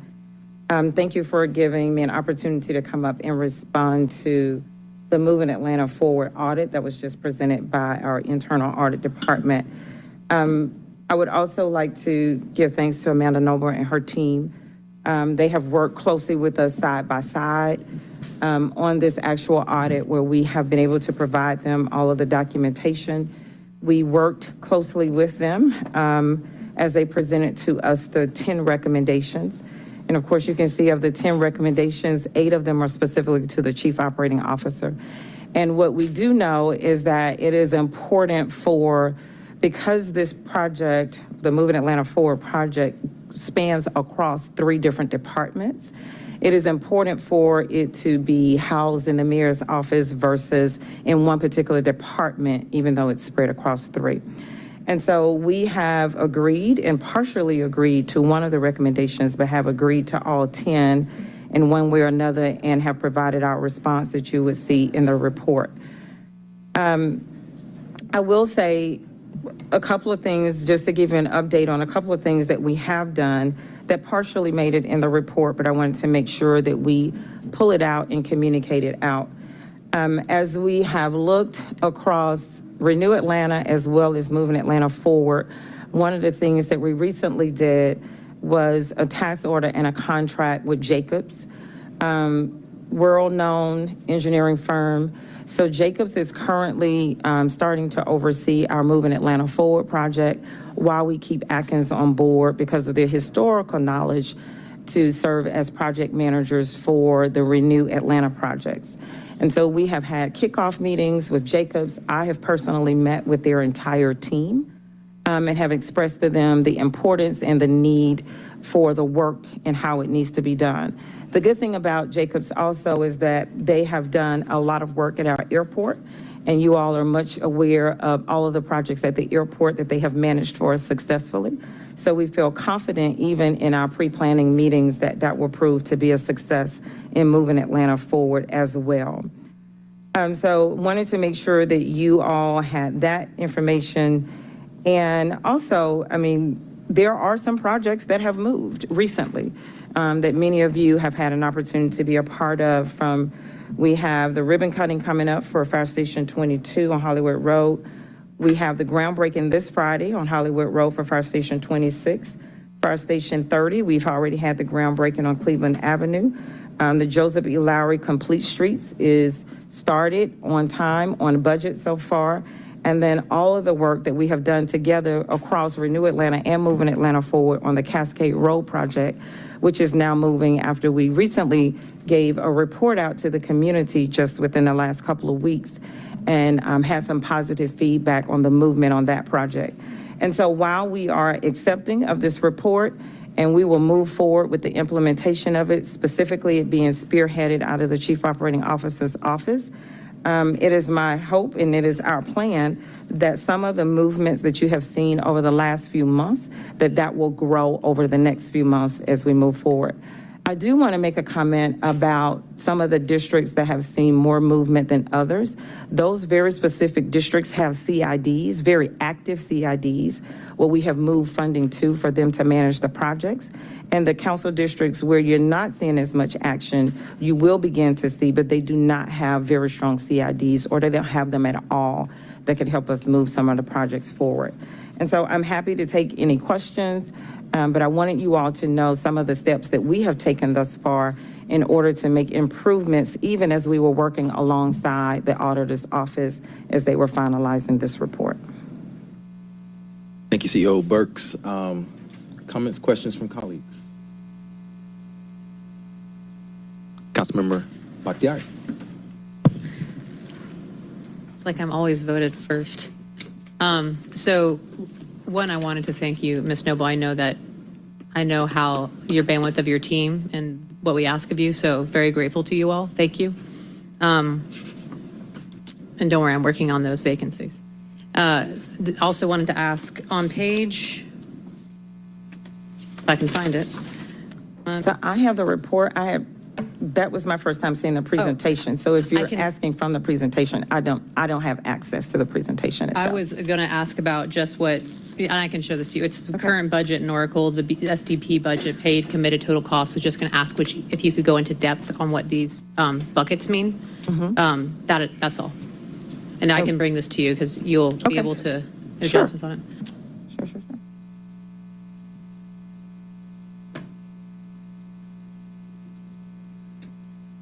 And what page is that on? 9. Huh? Page 9?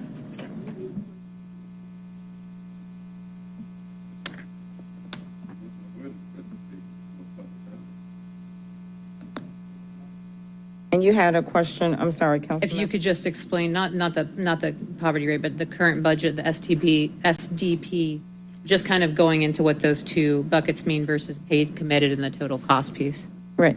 And so what you see, I can definitely explain to you the current budget that's in Oracle. Please. That is the same dollar amount that was from the Moving Atlanta Forward original list. And so when we brought each of these projects before council, before the referendum went for a vote, we had estimated project costs there. And that is what actually has been put in Oracle. Ms. Noble? Sure, if you want to do the next one.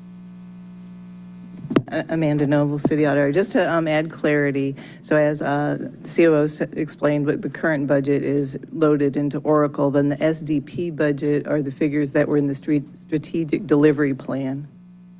And then paid and committed are also from Oracle. So paid are the figures actually paid, and committed, there's a PO. Does that answer the question? Yes, thank you. I appreciate it. And I know that Mr. English just came in and spoke to us, but I'm guessing some of the freezes some of the freezes that we're facing executively going to affect any of the distribution of the money that we're currently seeing? That should not with these, because these were bonds that we had already issued. T-SPLOS comes in based on a penny, and so we will continue. We should be fine as it relates to this. Thank you. I'm going to be taking that soundbite and sending it out to everyone who asks, so I appreciate it. Okay, no? And that concludes my questions for now, Mr. Chair. Thank you. Councilmember Westmoreland. Sure. I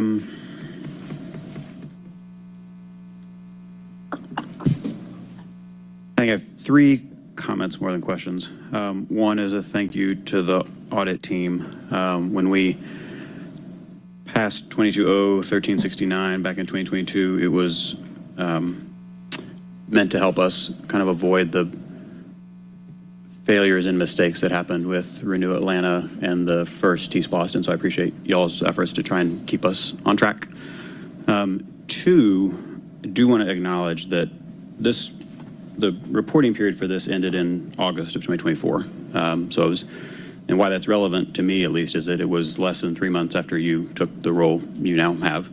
And it happened before changes in the procurement department and the Atlanta Department of Transportation Capital Delivery Office that I think will help make progress on what this audit highlights. But then my overall sentiment right now is this is debilitatingly demoralizing to be sitting here 3 years in and be where we are. So I am grateful that you are in your seat and that there are other changes coming in the seats that can help drive change, because it feels a little bit like we are walking right back into where we were in 2019 and 2020, and we've been trying to avoid that for so long. But I have a lot of confidence that you and your team, which were not really in place when this audit came out, will be able to help move us in a new direction. Thank you, Councilmember, and I hope that you know that we are committed to it. I had the opportunity to engage with those who were on council before we did the referendum ad nauseum on the project list and the countless hours and times that we put into it.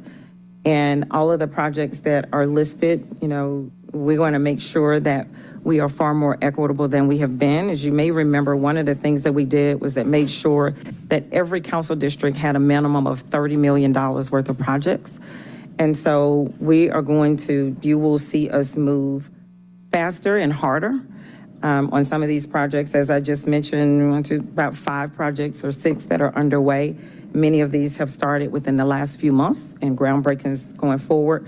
We have come up with some very more clear and strategic ways around how we prepare these projects as it relates to our design process, using a very new process that Jacobs uses on our airport projects. And so between that, changes in procurement, and how we coordinate better across the departments, you will begin to see more changes very fast. Thank you. Councilman Barker. I've had one more question that I forgot about earlier. I first want to piggyback off of what Councilor Westmoreland said about, I think it's fair to give also a more accurate picture. Yes, these numbers are not where we want them to be, but I also know that we're on our 3rd commissioner in this administration, and that this commissioner had to build systems that were non-existent after our first commissioner of ATL DOT left. So I also think that that's worth noting, is that there were no systems in place and he had to build them from scratch, and the entire team did. So I do want to I do want to note that because that is no easy task to do with in an ever-changing climate, in an ever-changing bureaucratic climate. So the other question I wanted to ask was, I saw the recommendations and I noted that our auditor said something about, direction and noting what priorities are. I know that those will primarily come down from your office, and so I wanted to ask, how will we be moving forward and prioritizing? And I know that you've done some cleaning up on some of our apps because certain people were able to request things that were bogging down the system, and there's been a lot of cleanup there. But I was curious about how we'd be moving forward. And so we will be working, many of the council members we have met with, or teams have met with, and kind of have a priority of the projects that they would like to see moving forward in their districts. Part of what Jacobs is doing now, especially with Moving Atlanta Forward, is going in, looking at that priority list and looking at the budgets, looking at what can be done, and then we will come back with a full list of how we will move forward, and we will be ready to present that. But that won't stop us from moving projects that are ready. As projects are ready, we will continue to move those forward as well. Understood. Thank you. You're welcome. Thank you. I'll just say that from looking at it from a district lens, obviously when I saw the report, my initial reaction was, somewhat disheartening as well, just seeing, but also going back to the snapshot, seeing the changes that have been made since then. I do recognize that there were a lot of projects that had been stalled in District 1 that seem to be moving rapidly at this point right now, where we're having some very engaging meetings. It seems like we're getting into the shovel-ready phase for some of those projects. So I appreciate the time and effort that's been put in to make sure that these projects are starting to move forward. I'll also point out that this is a classic example of how the auditing process helps our city government run more efficiently. And that I'm very grateful for the audit team for putting this in front of us, putting this in front of a newly minted COO, so that we have the opportunity to make these type of changes and correct the ship, so to speak, on projects as we move forward, knowing that we're stewards of taxpayers' dollars on some of these big capital projects that need to be delivered. And so I'm appreciative of that, and thank you all for continuing to do this. I know we're going to have a couple of different times to be able to discuss this. Finance Executive Committee tomorrow. I know that Parks and Recs is, I'm sorry, not FEC tomorrow. What committee is it going to next? Transportation. Transportation tomorrow, sorry. It's going to transportation, so I know there will be a deep dive into the transportation aspect of this tomorrow. But just from a Parks and Recreation standpoint, I know there were some recommendations there about some of the pieces that they needed to kind of focus on. Just want to know if you could speak to them directly. Sure. And so what you saw from like I said, out of the 10 recommendations, 8 were for the COO, right? One was for Parks and Rec, and it's really around how their budgets and things are laid out in Oracle, which differs across the other departments. So part of that recommendation was to make sure that we're all more unified, because it's easier to pull and compare where we are with projects if everyone is using the same tracking system, especially in Oracle. So we were receptive to that recommendation, and we'll be moving forward with it. Okay. Councilmember Boone. Yes, thank you, Madam COO, for coming forward to give us a great explanation on some of the delays. Just a quick question on attendance as far as employees coming back to work full-time. Where are we on that? Sure. Thank you for that question. That is one of the things that we have been talking about. And there is a small group of people, small group of cabinet members who are working on what does return to work look like. Actually, we'll have an audit coming out soon. We met on that today around transitioning back to work. And the auditors did a survey of our employees. So you'll hear more about that as we get into that.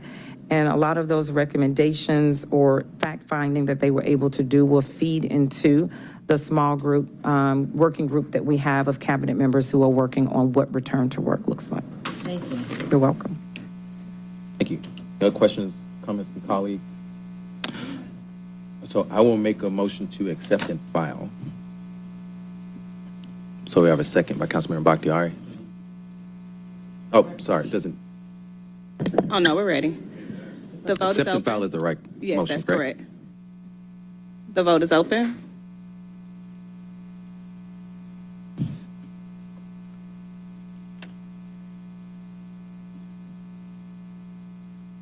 The vote is closed. 5 yeas, 0 nays. This item has been accepted and filed.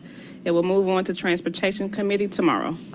Real quick, COO, I'm guessing we will go over each individual council will be going over this with you and Commissioner over the coming months individually. With all commissioners, depending on, yes. So I want to make sure, we're transitioning from the CO's office taking the lead because all of this does not rest in one department. Understood. And so the various commissioners will be meeting where there are project lists in each of your respective districts. Thank you. Yes, thank you. Thank you. So now takes us to the regular agenda portion. I'm sorry, we've already completed the public comment section, but we're more than happy to have a conversation with you after, not for a legislative item.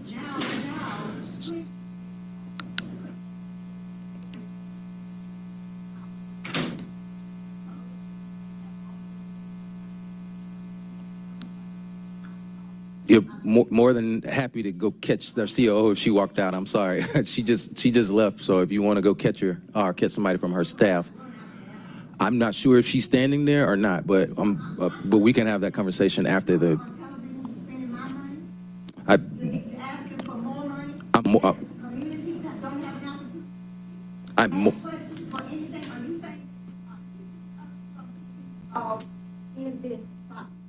So we're going to move on with the regular agenda portion.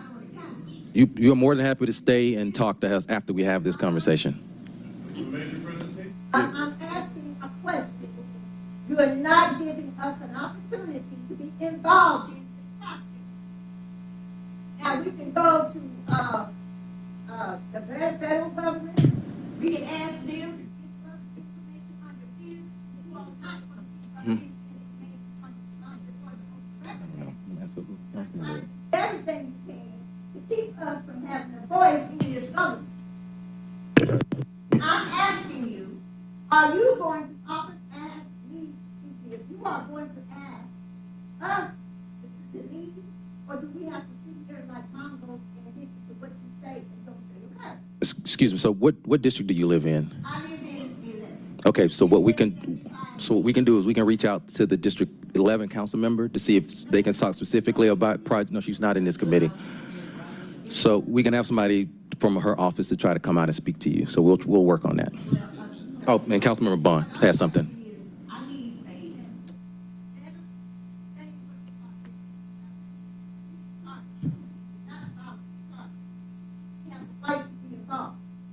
That is correct, ma'am. So Councilmember Bond, you had something? I'm asking Mr. Bond, all the rest of you on, let the communities know how you spending this money. Because if not, we can ask for an audit. And we can ask for a public hearing, and it doesn't have to be. But I'm saying, I've sat at home and watched this all along, and I haven't said a word. I'm saying a word now because none of you are coming back here to sit in those seats the next time. Not any of you. You've mistreated this community and my community and all of Atlanta for so many years. You've done nothing for us but sat in your own pocket. And I'm tired of it. The FBI is over here. You got the unmitigated fraud to say to a person who is designated to investigate. You ain't gonna get nothing. You ain't gonna get nothing. Because we don't have to do that. We have to break the law. If you get money and sign on that dotted line that you accept it. Anybody should know that. I just have to work for the department. But I know you have the obligation to give them that money, or you'll be just like Mr. Kilpatrick up in Chicago. They'll come in and lock these doors so you can't get it. Now, I'm telling you, you have to come up with some way that we can have access to the information you get and the taxpayer money you pay. If you don't, we're going to go to the federal government and ask them to come back and look at everything. A forensic officer, that's what you need. So, I don't have to talk to her because she was supposed to come back to our community. She was in the parks department, but the law says you're supposed to do a study. A study is done. The money never came to the people that really did that the report said it was supposed to get. You all are just discriminating against black people all along trying to get back to you. I'm telling you, I'm going to be in front of the line when it comes to those.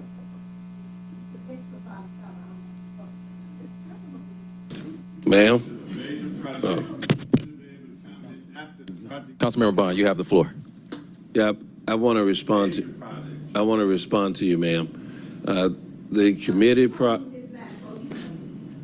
no, I'm blind in my left eye. I can't see that.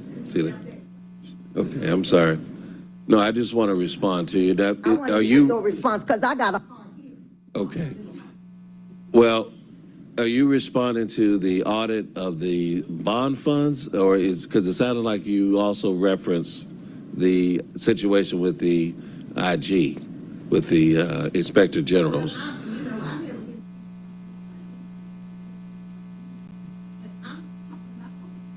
Okay. I work for the police.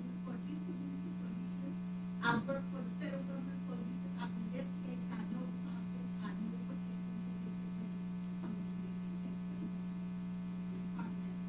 they Okay. So all I'm saying to you is, let us in on the money you get. Yes, ma'am. And we're not getting it. Okay. Well, You don't even go to your NGU. in this process, the way the committee's structure is now, it was changed when Felicia Moore was president, that they have set the agenda, the agenda mirrors in every committee. It used to be prior to that the chair had the power and authority to alter the agenda. In this current state, public comment is reserved for the beginning of the meeting so that the public can address the committee, and each person, unless it's voted on or altered, gets 3 minutes. Every piece of information that we get from the departments, from the auditor, from any part of city government is subject to open records and is public information. Anything that any part of these reports, any audits or anything that is shared in city government, everything from emails to text messages is subject to public records and can be shared. As far as the auditor go, there is a public hearing Thursday morning, right? It's Thursday at 10 a.m. Is it in this room? It's in the main council chamber. So there is a public hearing this Thursday at 10 a.m. in the Marvin S. Arrington council chamber room. So you're more than, of course, free to. No, that's about the auditor and what you referenced about the IG. That meeting is Thursday. So, Ms. Latipo? Yeah. Ms. Latipo? But anything you Ms. get. Edith, we have folks from the auditor's department that are still here. If you have specific questions, they might be able to help you.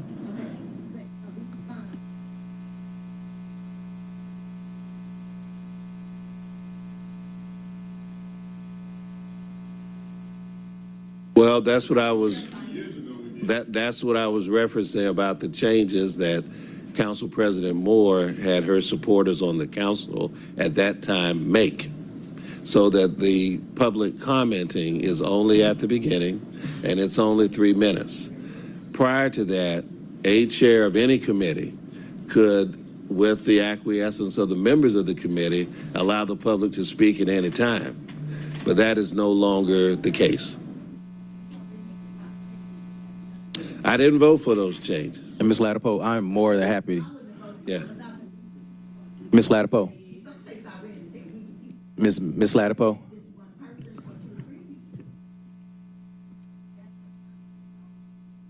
Ms. Latipo.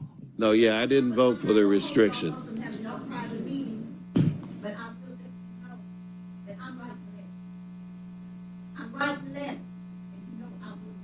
Yes, ma'am. And I'm saying, Ms. Latipo, I'm more than happy to wait after this meeting and have a conversation with you, but we would like to continue. I know you'd like to continue meeting,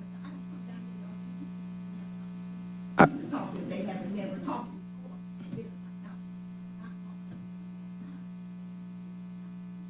Yes, we did.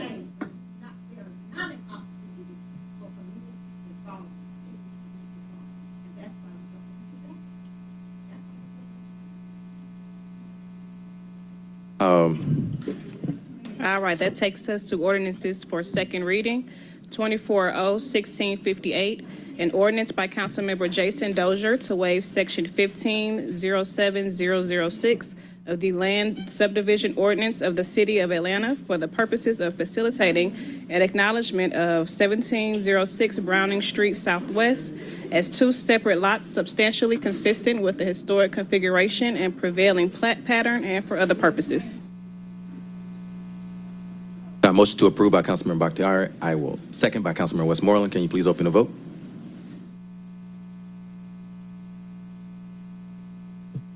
The vote is open.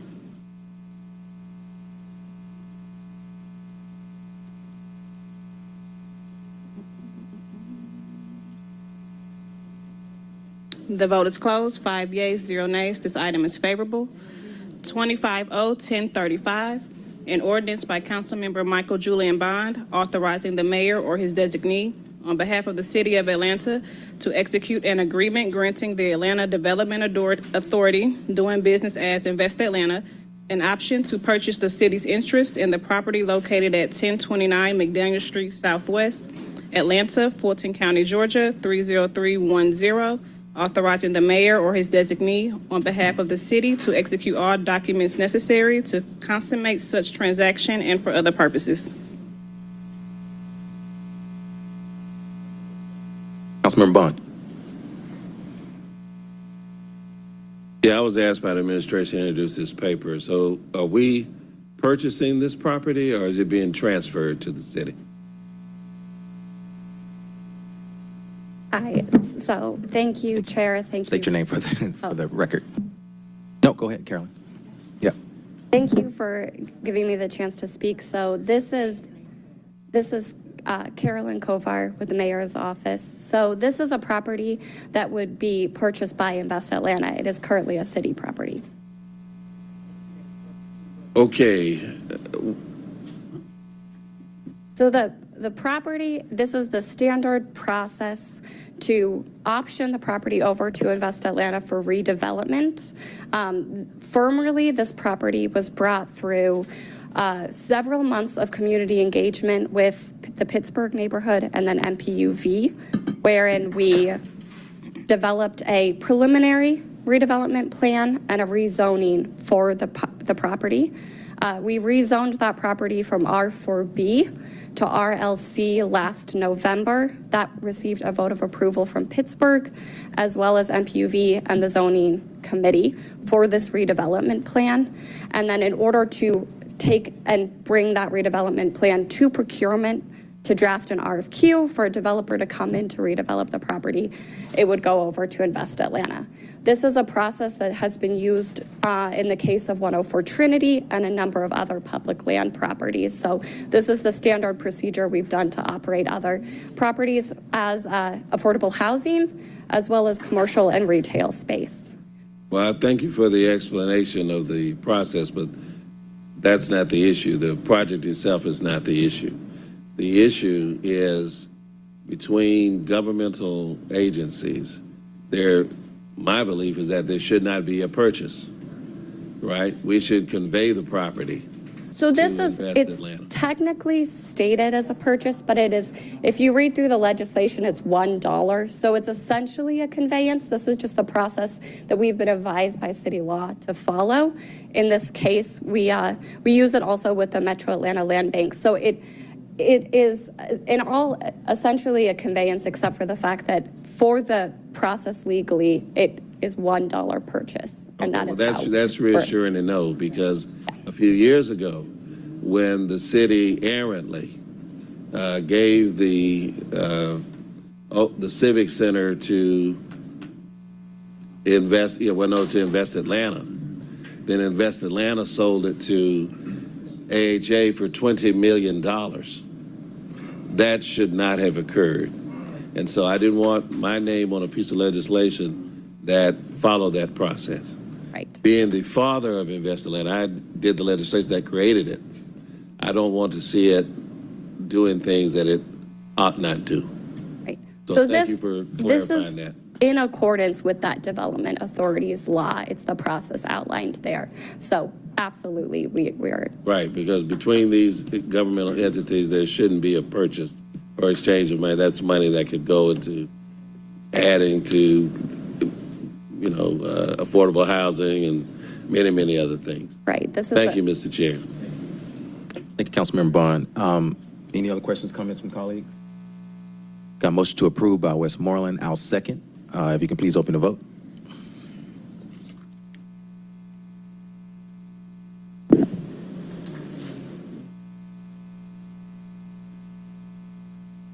The vote is open. The vote is closed. 5 yeas, 0 nays. This item is favorable. Okay. 25-0-1041, an ordinance by Councilmember Ishay Collins authorizing the City of Atlanta to execute a quitclaim deed conveying the city's interest in a 0.20-acre portion of the former A.D. Williams Elementary School located at 0 James Jackson Parkway in land lot 259 of the 17th District of Fulton County, Georgia, tax parcel ID listed, to the Housing Authority of the City of Atlanta, Georgia, to support the redevelopment of the Bowen Choice Neighborhood Project, authorizing the mayor or his designee on behalf of the city to execute such quitclaim deeds and all other necessary documents to effectuate the intent of this ordinance, to waive certain provisions of the Procurement and Real Estate Code, City of Atlanta Code of Ordinances, Article 10, and for other purposes. Mr. Chair, this item needs to be amended to add Exhibit A, B, and adding Councilmember Hillis as a co-sponsor. I'll make a motion to amend. And a second by Westmoreland. Can you please open the vote? The vote is open.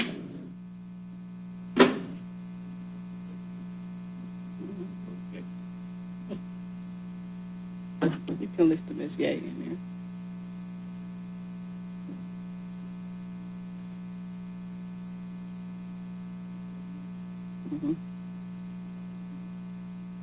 The vote is closed. 5 yeas, 0 nays. This item has been amended. Make a motion to approve as amended. Second by Westmoreland. Can you please open the vote?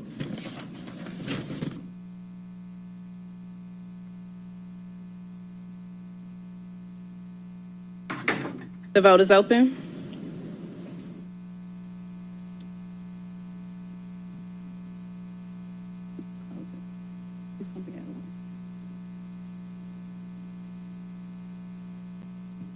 The vote is closed. 4 yeas, 0 nays. That item is favorable as amended. That takes us to resolutions. 25R3081, a resolution by Councilmember Marcy Collier Overstreet authorizing a donation in an amount not to exceed $75,000.00 from the account listed herein to Cascade Springs Nature Preserve pursuant to Section 6-306 of the City of Atlanta Charter, to authorize the mayor or his designee to execute a donation agreement and for other purposes. Thank you. And I'll make the motion to approve. I did speak to Councilmember Collier Overstreet. She just wanted to just state that she is using her District 11 Moving Atlanta Forward discretionary account for this donation. So I will make a motion to approve.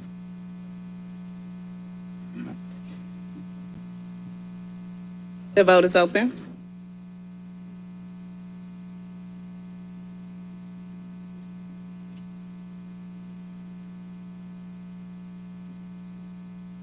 The vote is closed. 4 yeas, 0 nays. That item is favorable. 25R3082, substitute changes the caption. May we have a motion to bring forth the substitute? Motion to bring forth the substitute. Second by Bakhtiari. Oh, second by, sorry. Is this regarding the heavy equipment? Okay, we definitely want to ban heavy equipment, but we want the unhoused residents to be able to get sanitation services, trash picked up, but not heavy equipment. So, we've talked about, we want to add an amendment that specifically calls out the use of heavy equipment in this legislation. I don't know if my colleagues have any comments or concerns about. Well, our concern is about the heavy equipment. And obviously, Would you like to withdraw your motion so that we can put that in the substitute? Yes. You have a substitute, bring forth the substitute. Heavy equipment is in the substitute. The trash pickup is not. You can bring forth an amendment, or you can put that in the substitute. sorry. Okay, we'll add it to the substitute.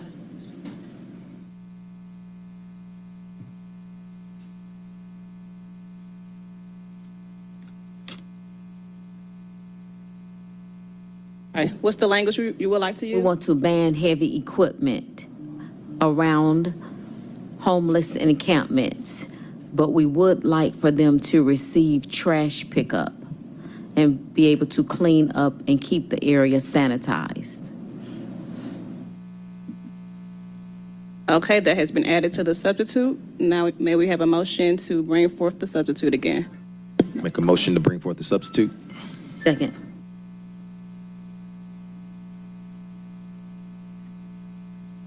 Vote is open.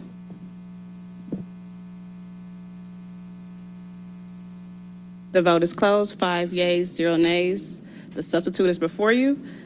The new substituted caption is a resolution by council members Liliana Bakhtiari and Antonio Lewis, as substituted by Community Development Human Services Committee, calling for a moratorium on the use of heavy equipment and the clearing of encampments until such time that procedures can be reviewed and updated to ensure the safety of residents, requesting a report from the Atlanta Continuum of Care on the procedures and practices around encampment clearing, requiring publishing to the public of the findings of the report, and requiring trash pickup for the unhoused. That works? Repeat that again, so we The can. entire caption? Yes. Okay. A resolution by council members Liliana Bakhtiari and Antonio Lewis, as substituted by Community Development Human Services Committee, calling for a moratorium on the use of heavy equipment and the clearing of encampments until such time that procedures can be reviewed and updated to ensure the safety of residents, requesting a report from the Atlanta Continuum of Care on the procedures and practices around encampment clearing, requiring publishing to the public of the findings of the report. And let's say, And we want to change that last line to sanitary services. okay. And require that the unhoused receive sanitary services? Correct. Have law speak to this, Ms. Robinson. Thank you, Amber A. Robinson, City of Atlanta Department of Law. I would make a recommendation that the language concerning sanitary services be placed in a form of a request, as it's a resolution. So rather than requiring, it would be requesting the provision of such services. And of course, that substitute should reflect this in the operable clauses, not just the caption, the be it resolved clauses as well. Thank you. Okay, give me 1 second.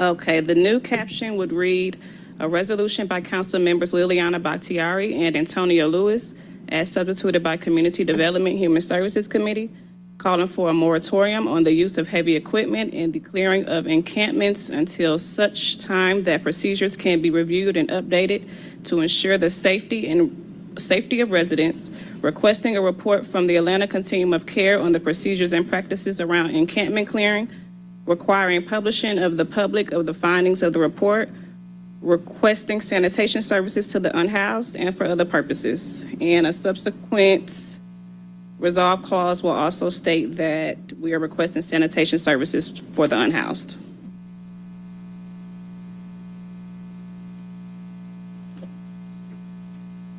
Thank you, Mr. Chair. This piece of legislation is a companion of sorts to the resolution by Councilmember Winston that's coming up in 2. That resolution mentions that the task force that's being created will make its initial report to the mayor and council with these 33 organizations that we're going to be adding in a substitute within 45 days of the adoption of the resolution. And so I'm wondering whether we should make the 30-day timing 45 days so that these 33 organizations can help us inform what we do after that. Okay, so I'm gonna make a motion to amend both this piece of legislation and when we get to it, the next one, to change the 30 days to 45 so that it can run in conjunction with the task force. Want to make an amendment? And as a part of my amendment, you can add Councilmember Boone's name. The amendment was to change the deadline to 45 days? Correct. And add council members Boone and Winston and Bond. Boone, Winston, and Bond, okay. Okay, can I have a motion to bring that amendment forward?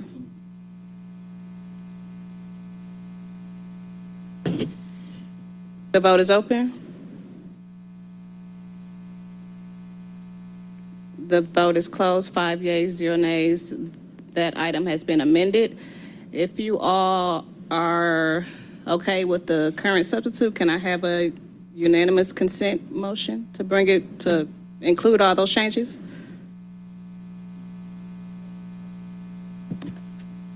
Mr. Parliamentarian.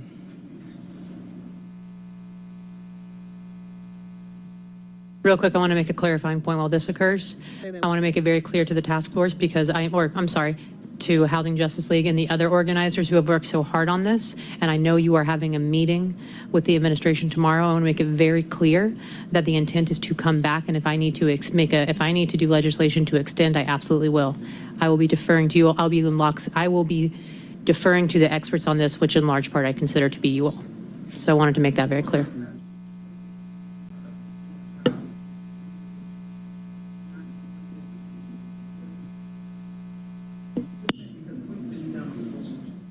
Right. Yes. And so I think the idea behind, do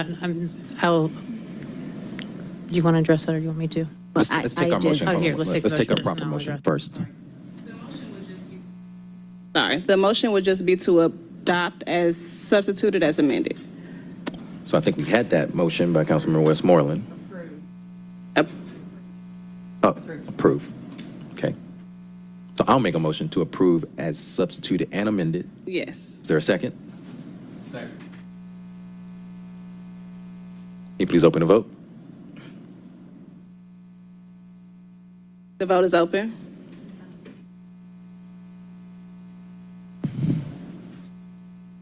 The vote is closed, 5 yeas, 0 nays.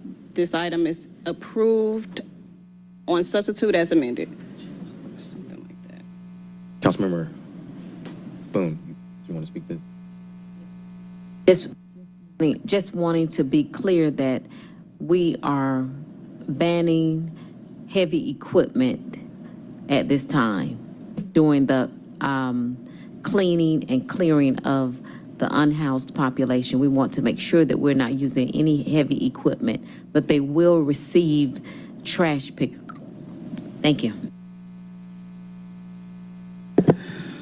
That takes us to 25R 3083, a resolution by council members Liliana Bakhtiari, Michael Julian Bond, Matt Westmoreland, Ishay Collins, Jason Winston, Amir Faroki, Byron Amos, Jason Dozier, Alex Wan, Howard Shook, Mary Norwood, Andrea L. Boone, Marcy Collier Overstreet, and Antonio Lewis to expand the East Atlanta Village Homelessness Outreach Program to more effectively address homelessness across Atlanta neighborhoods, to direct the Chief Financial Officer or his designee to allocate funding to expand the program and for other purposes. Bakhtiari. Well, first, should we amend that to say this is Chief Operating Officer and her or her designee, since our COO is a woman? It says Chief Financial Officer. Oh, Chief Financial, my bad, I apologize. That is my bad, Jasmine, I can't hear today. Real quick, I do want to speak to this before I make a motion to approve. I really want to thank my colleagues for this. There was a presentation to this committee around the pilot program we ran in East Atlanta for a full-time case manager. We had the same full-time case manager on the ground, working with people that were unhoused in East Atlanta, working to connect them with their families, working to get them resources, teaching them about sharps boxes, dispensing with a medical street team, and helping them with their paperwork, everything. This got more than 40 people in our housing queue just in East Atlanta. We were able to work with the neighborhood to advocate for permanent supportive housing in the neighborhood, our first of which opened at the end of last year. And the people that were in East Atlanta that were in that queue are also getting to be funneled into this housing, the Atlanta Motel with wraparound services. And they're getting to stay in their own neighborhood. We got a PhD student did her dissertation on this and presented immense amounts of data. And my colleagues thankfully appreciated the program, liked it, and wanted to see expanded into their districts. The idea is having full-time case managers on the ground will win the trust of the people in the community and make sure that they get the services needed for them. And this case manager program, for example, on Wheat Street would be able to work with the people on the street to get them help, to get them their paperwork, to get them connected to resources, to educate them, to advocate for them, and to get them housing in their own community. So that is what this is based off of. And we did it in partnership with In-Town Cares. And we hope to see them I hope to see this expanded, and I believe it will continue to reduce homelessness holistically in all of our neighborhoods. So I motion to approve. On a motion to approve, I'll second. Councilman Bond. I just want to say again, because when I saw the presentation those months ago, I was completely blown away. This is a fantastic idea and a fantastic program, and I am so excited to see it expanding to different areas of the city. And this is something that ought to be replicated citywide and become the standard in Atlanta. It's the type of direct constituent services for those who've been around a long time and are long in the tooth that Max Barber, the former public service commissioner, used to provide. During the late 50s, 60s, 70s, and 80s, he had exemplary public service. He kept the utilities from turning people's lights off. He would come to people's homes, no matter where they lived in Georgia, and meet them and provided that type of service. This is exemplary. And so it seems mundane because of where we are and what we're doing, but this is a tremendous boost to serving those who need it the most. And so I'm proud to have my name on it, and just want to salute Matt, you, and Liliana, for the beginning program over in East Atlanta. I mean, it's just tremendous, and it's going to pay huge dividends in the city and make a huge difference. Thank you. So a motion to approve has been properly seconded. The vote is open.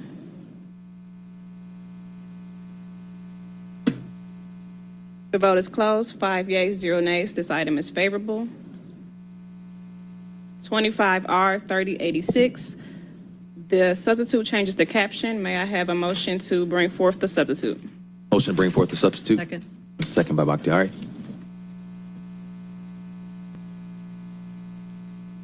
The vote is open.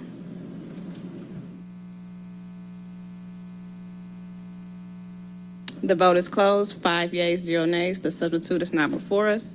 A resolution by Councilmember Jason Winston, as substituted by Community Development and Human Services Committee, establishing a City of Atlanta homelessness task force in accordance with Section 3-401 of the City of Atlanta Charter, which shall be charged with the examination of the city's current policies and procedures utilized to address issues surrounding persons experiencing homelessness, to determine whether these policies and procedures adequately address the current needs of persons experiencing homelessness and the public safety concerns of residents and visitors to the City of Atlanta, and which shall be charged with making written recommendations to the mayor and the Atlanta City Council in regards thereto, to establish that this task force shall hold no fewer than 4 public meetings and shall make its initial report to the mayor and the Atlanta City Council no later than 45 days from the approval of this resolution, and its final report no later than 90 days from the approval of this resolution and for other purposes.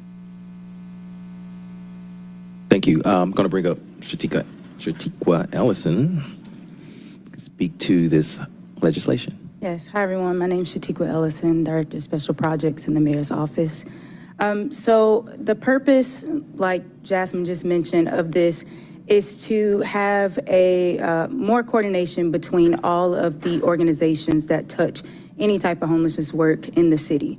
I think from our point of view, we need a more aerial view of all the resources that are available and all the people that are working in the various encampments or with the individuals.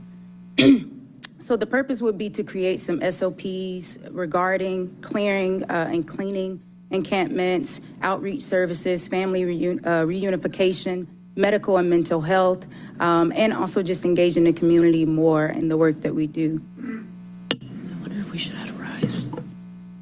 So with this group at the end, the first 45 days will report out to council. It's a 90-day task force, and we're hoping that this group of people, which is a very diverse group of organizations, we have members from academia, from Georgia State, clergy. I know earlier someone mentioned a number of organizations that they wanted to be included, and at least 3 of those are already on there. Housing Justice League, obviously Partners for Home, In Town Cares, who did the work in East Atlanta. And I'll read the list so everyone has it. Okay, so it's a very diverse group, and we wanted to make sure that we had voices from all over, people who boots on the ground, people who are at the policy level, and also people who are advocates for helping us fund this type of work. So we wanted to get everybody at the table to kind of talk about their point of view and discuss some of the barriers that we're all facing and how we can have more comprehensive solutions to this issue.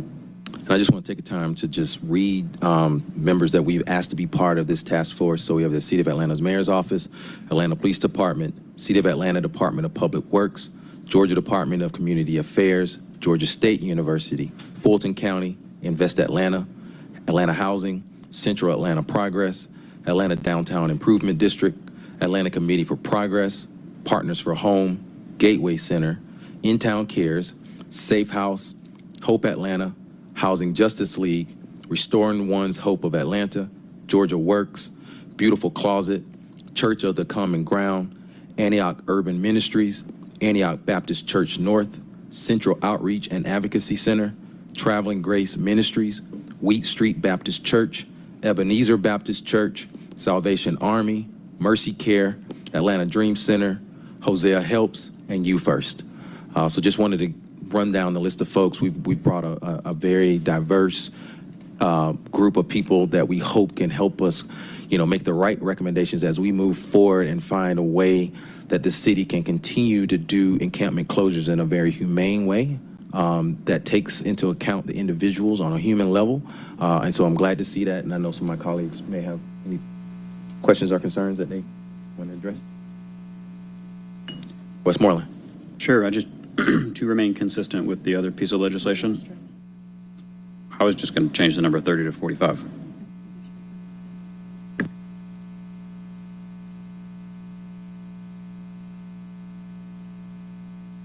All right, I'm gonna make a motion to amend the 5th whereas clause to change the number 30 to 45, so it's consistent with Councilmember Bakhtiari's legislation and so that these listed organizations can actually help form what comes after day 45.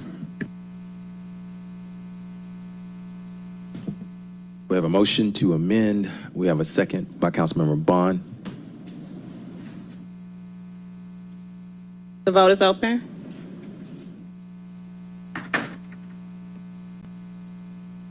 The vote is closed. 5 yeas, 0 nays. This item has been amended. I'll make a motion to approve as amended.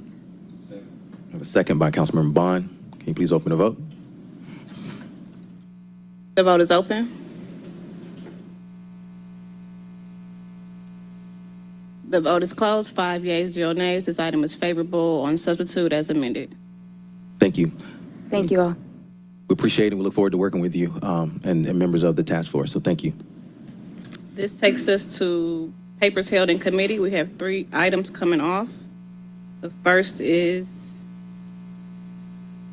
number 12, 24R3441, A resolution by Councilmember Byron D. Amos to establish a neighborhood sports council and for other purposes. This item requires a substitute.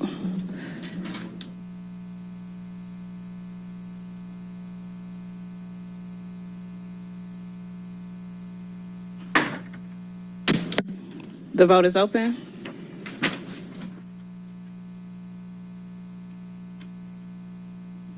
The vote is closed. 5 yeas, 0 nays. The substitute is before you. The substitute revises resolve clauses, including identifying funding, removing a duplicate representative, and changing the sunset year to 2028. I'll make a motion to approve as substituted. And a second by Councilmember Westmoreland. Can you please open the vote?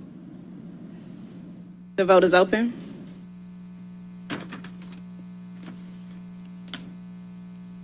The vote is closed. 5 yeas, 0 nays. This item is favorable on substitute. Number 17, 2401622, an amended ordinance by council members Dustin Hillis, Andrea L. Boone, Marcy Collier Overstreet, Matt Westmoreland, Jason Dozier, Byron D. Amos, Amir Faroki, Jason Winston, Mary Norwood, Alex Wan, Howard Shook, Michael Julian Bond, and Liliana Bakhtiari to rename Westside Reservoir Park to Shirley Clark Franklin Park, to waive certain provisions of the City of Atlanta Code of Ordinances and for other purposes. Move approval. A motion to approve by Councilmember Boone, second by Councilmember Bakhtiari. Can you please open the vote? The vote is open. The vote is closed. 5 yeas, 0 nays. This item is favorable. Number 19, 2401691, an ordinance by Councilmember Michael Julian Bond to amend the Atlanta City Code, Part 2, Chapter 158, Article 2, to adopt a new tree protection ordinance for the City of Atlanta and for other purposes. This item requires a substitute. May I have a motion to bring forth the substitute? Motion to bring forth the substitute. Second. Second by Councilmember Bakhtiari. The vote is open.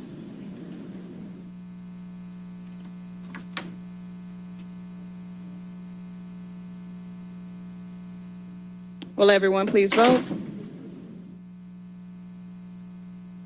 The vote is closed. 5 yeas, 0 nays. This item has been substituted. This item will need to be reheld for NPU review. So can I have a motion to hold? Second. Second by Councilmember Bakhtiari.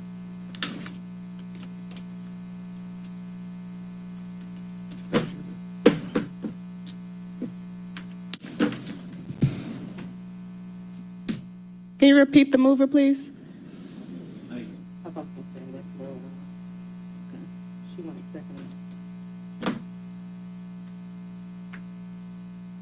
The vote is open.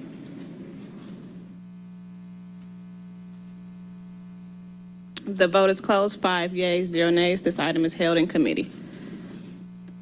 That concludes our legislative items.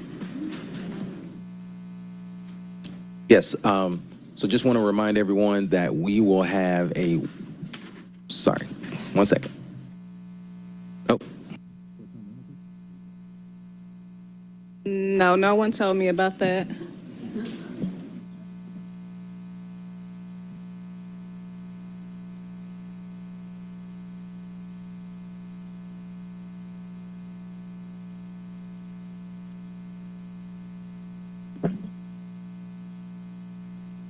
Okay, we are going to bring off.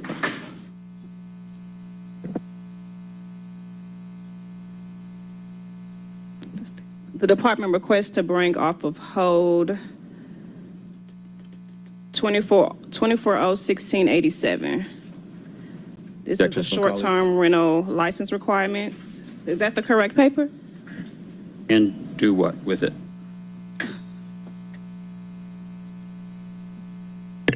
Commissioner Prince. Yes, sir. My apologies for the confusion. The short-term rentals paper will go to the NPUs in February. So it will follow the same course as the tree protection ordinance. yes, paper. because remember that even though it's a licensing ordinance, the fees will change. So it has to go to the NPUs. And remember that the zoning committee had on their agenda yesterday the associated administrative variance paper, and those two would travel together.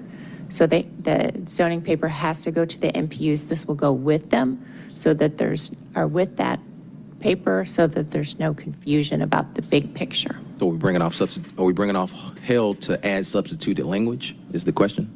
I was informed there was no substitute. No, we are going to move it forward with the current language, and there may be a substitute after the NPUs have reviewed and voted. Councilmember Westmore. This might be a law question. Does this committee have the ability to send things to the MPUs?